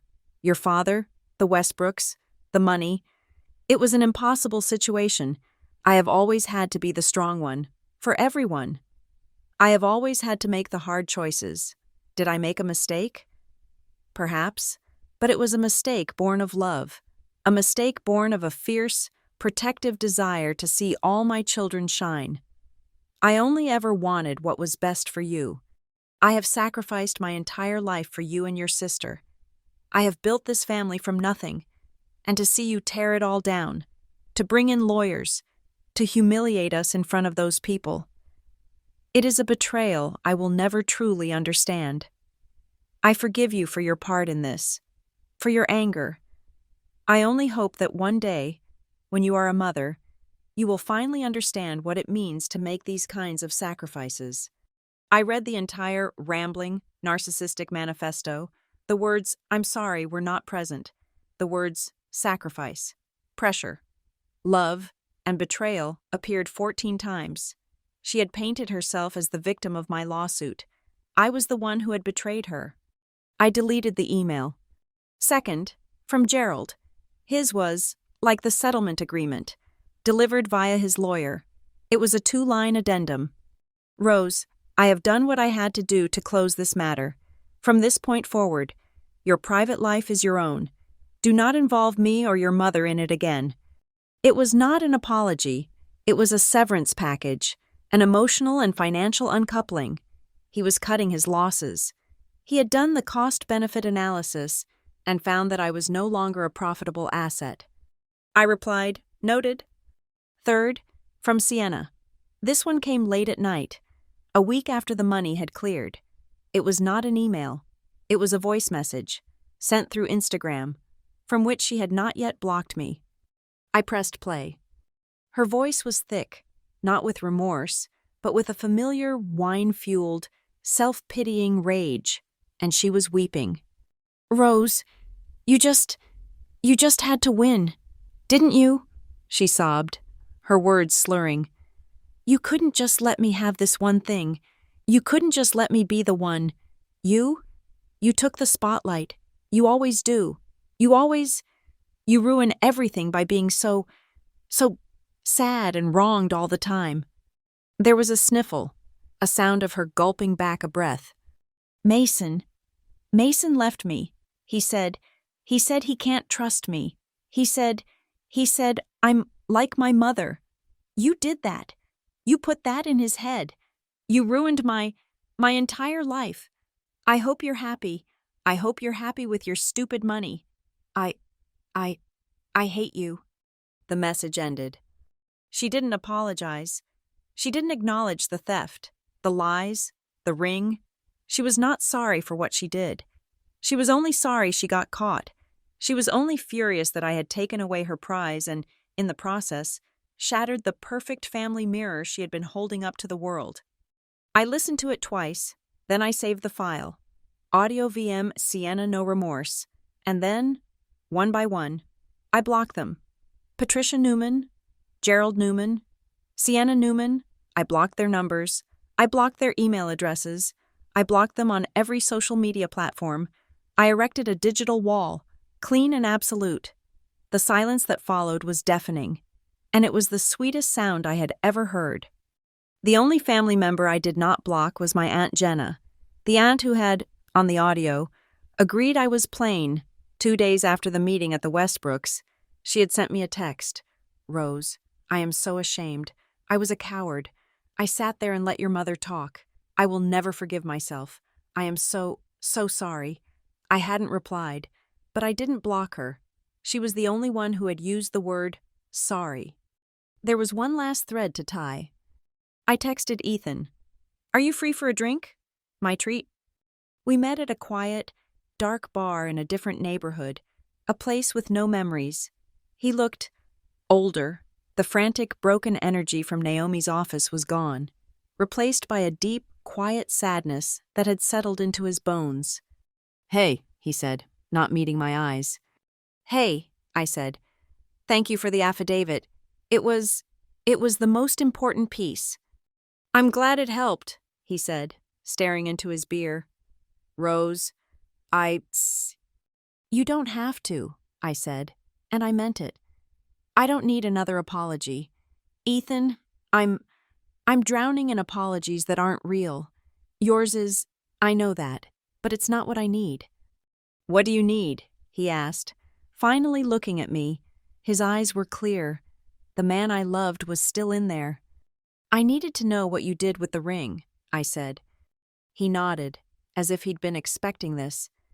"I called the jeweler the day after I left your lawyer's office. I canceled it. I couldn't stand the thought of her wearing it." He took a deep breath. "The jeweler he was amazing. He refunded the entire custom fee. He said he would repurpose the sapphire. The rest of the money, I donated it, all of it, to that women's design fund you're always posting about." A small, genuine smile touched my lips. "You didn't have to do that." "I did," he said. "It felt like the only clean thing I could do. It was your money, really, your inspiration." We sat in silence. It wasn't awkward. It was just final. The man sitting across from me was a good man, a kind man, who had been manipulated by masters of the craft, but the trust, the instinct he'd had to believe my mother's poison over my 3 years of love, that was a crack that couldn't be papered over. We both knew it. We were really good, weren't we?" he whispered, not to me, but to his glass. "We were," I said. "We were amazing, until we weren't." He nodded. We finished our drinks. We stood up. We hugged. A brief, sad, respectful hug. A hug for the good memories. A hug for what was lost. And then, I walked out of the bar. I didn't look back. The last piece of the puzzle was Naomi. "It's done," I told her, in her office, signing the final piece of paperwork. "The money is in, the public retractions are, well, they're posted and humiliating." "They are," she agreed, smiling. "So, what's next? I have to tell you. Rose, the civil case is closed, but we have enough here. With the forgery and the identity theft, we could go criminal." I had thought about this. I had pictured my mother in a courtroom. I had pictured Sienna on the stand. I had pictured the headlines. And I saw, with sudden clarity, exactly what would happen. Patricia would turn it into a circus. She would weep. She would talk about her unstable, vindictive, ungrateful daughter. She would play the victim so masterfully that she would, in the end, win the public's sympathy. She would drag me through a public, traumatizing trial, and my life would become, for the next 2 years, about her. My revenge was never about jail. It was never even about the money. "No," I said, shaking my head. "No, we're done." Naomi looked at me, a long, appraising look. "Are you sure? We have a very strong case." "I'm sure," I said. "The revenge I wanted, I already got it. The real revenge was taking back my right to write the story of my own life from my family. My revenge was taking back the narrative. My revenge was making them, for the first time, accountable. My revenge was them knowing, and me knowing, that I had won, and now, the most powerful thing I could do was walk away, to not let them consume one more minute of my life, my energy, or my future. I paid Naomi's final bill. I had won. That night, I was in my apartment. The silence felt different. It was no longer the silence of a victim, but the quiet of a clean, empty room, waiting for new furniture. I walked over to the corkboard on my wall. It was still covered in the remnants of the wedding, the stolen days. As I'd begun to think of them, swatches of fabric, a photo of the lakeside resort, a dried, pressed peony, the invitation proof I had designed myself, with our names in elegant script. I looked at it, not with sadness, but with a designer's critical eye. Slowly, one by one, I pulled the pins from the board. I took down the photo of the lake. I took down the fabric swatches. I took down the pressed flower. I didn't throw them in the trash. The designs were good. The colors were beautiful. The vision was strong. It was for the wrong client. I held the pieces in my hand, the ghost of my stolen wedding, and I thought, maybe not for a wedding, maybe for something else. I cleared the entire board until it was blank, fresh, and full of potential. I wasn't just rebranding my life. I was about to launch a whole new project. The public retractions were pathetic. My father, Gerald, posted a brief, legally vetted statement on his LinkedIn profile, the corporate equivalent of a whisper. "It has come to my attention that certain family matters were miscommunicated, leading to an incorrect narrative regarding my daughter. Rose Newman, she was not, at any point, unstable or unwilling to proceed with her wedding. The matter was a private financial dispute that has been amicably resolved. It was cold, sterile, and posted at 10 p.m. on a Friday, designed to be buried by the weekend." Sienna's was even worse. Her Instagram, once a vibrant feed of parties and brand-sponsored brunches, went dark for a week. Then, a single, text-only post appeared. "A lot of rumors are flying. My sister Rose and I had a deep misunderstanding during a stressful family time. I apologize for any part I had in this. Please respect our privacy." The spotlight she had so desperately craved was now burning her. The comments were brutal. What about the ring? Misunderstanding? Or theft? "We all saw you in her dress." She turned the comments off within an hour. I watched all this, not with satisfaction, but with a cold, analytical distance. They had fulfilled the legal requirement. They had been publicly humiliated, but it wasn't enough. Their version, the misunderstanding or the private dispute, was still out there. It was still their narrative. I had no interest in engaging in a public spat. I would not be replying to their posts. I would not be posting tearful videos or angry rants. I would not, as my mother had, use social media as a weapon of gossip. I would use it as I had always used my tools as a designer. For the next month, I worked, I took the settlement money, and instead of buying a new car or taking a vacation, I poured it into my business. I hired a web developer. I hired a copywriter. I spent my days not in anger, but in creation. I worked with the same meticulous, obsessive focus I had once reserved for my wedding. I called the project Stolen Days. The website launched on a Tuesday morning. It was beautiful, clean, elegant, powerful. The color palette was the one I had chosen for my wedding: deep charcoal, ivory, and that perfect stormy sapphire blue. The premise was simple. It was a new branch of my design firm, a blog, a portfolio, and a client service, all in one. The tagline was, "You can't get the day back, but you can get the story back." We offered services for people whose milestone events had been ruined, stolen, or overshadowed. A graduation canceled by a family emergency, a landmark birthday forgotten, a promotion overshadowed by a toxic boss, an anniversary, like my new clients, hijacked by selfish relatives. I offered to redesign these moments, not as a new party, but as a permanent, beautiful, tangible record. I would create custom-designed folios, memory boxes, digital archives, and personal brand identities, all designed to commemorate the achievement, not the trauma. We were, in effect, designing a new, better set of memories. And at the very end of the portfolio, listed just like any other project, was a case study. It was titled, "The White Rebranding." It didn't use a single name.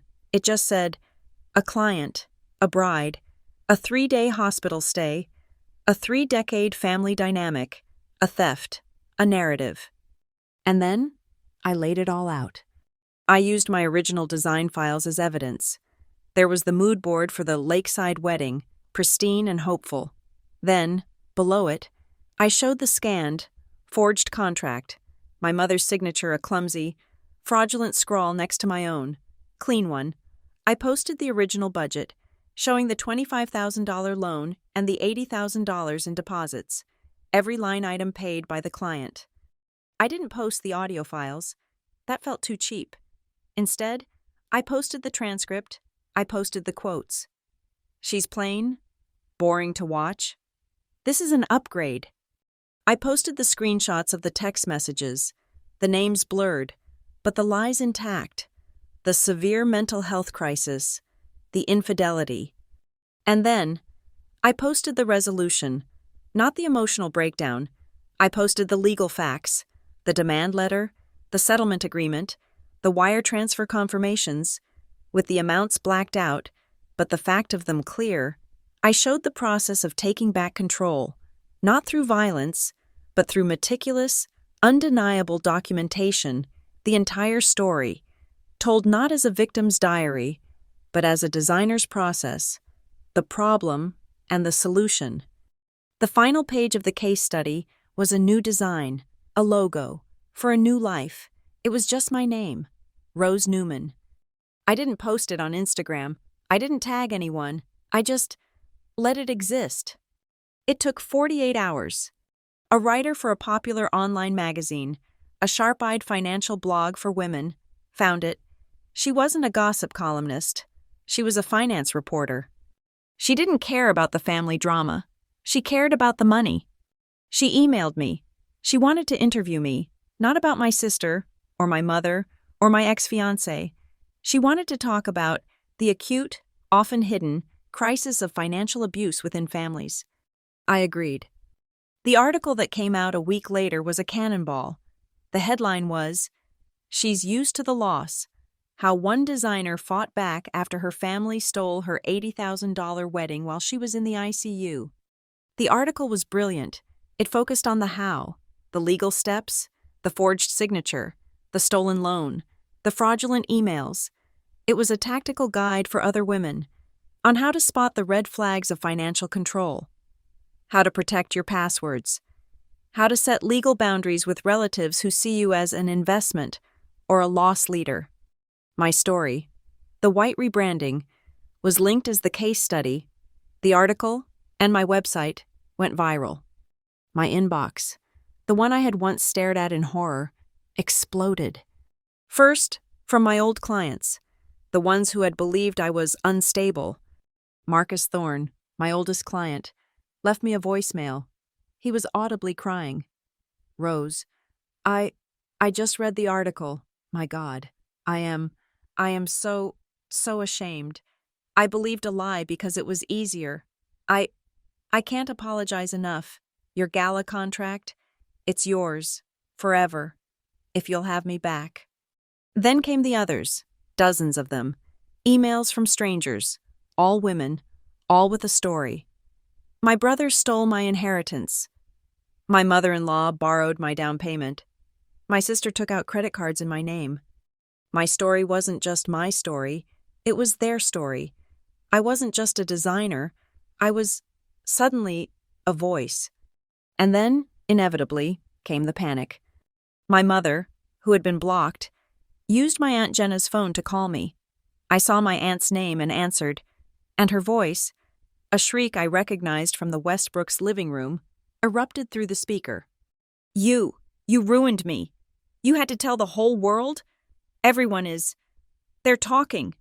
People at the club are whispering. I am being slandered.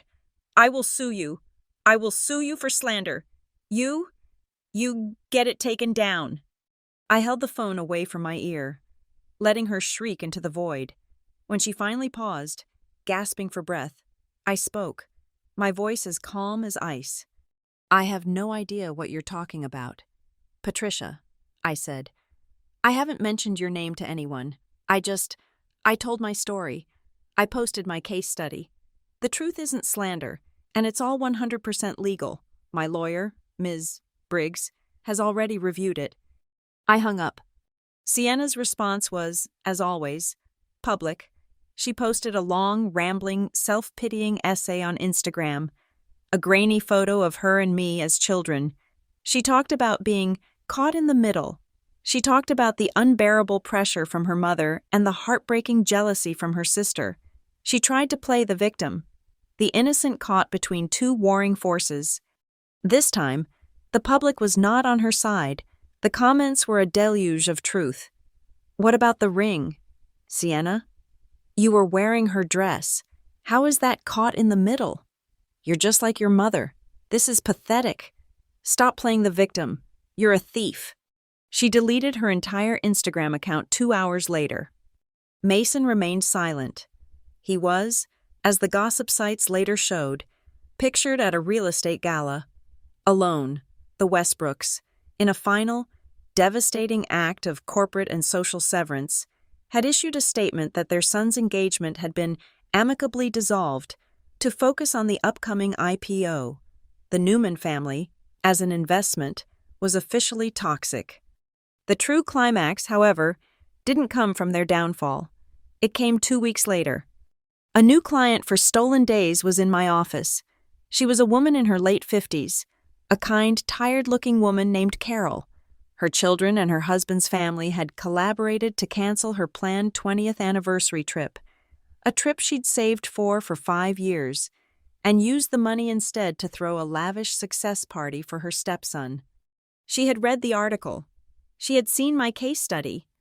I spent 2 hours with her, not just listening to her story, but looking at her original plans, the itinerary for Italy, the small romantic hotel she'd booked.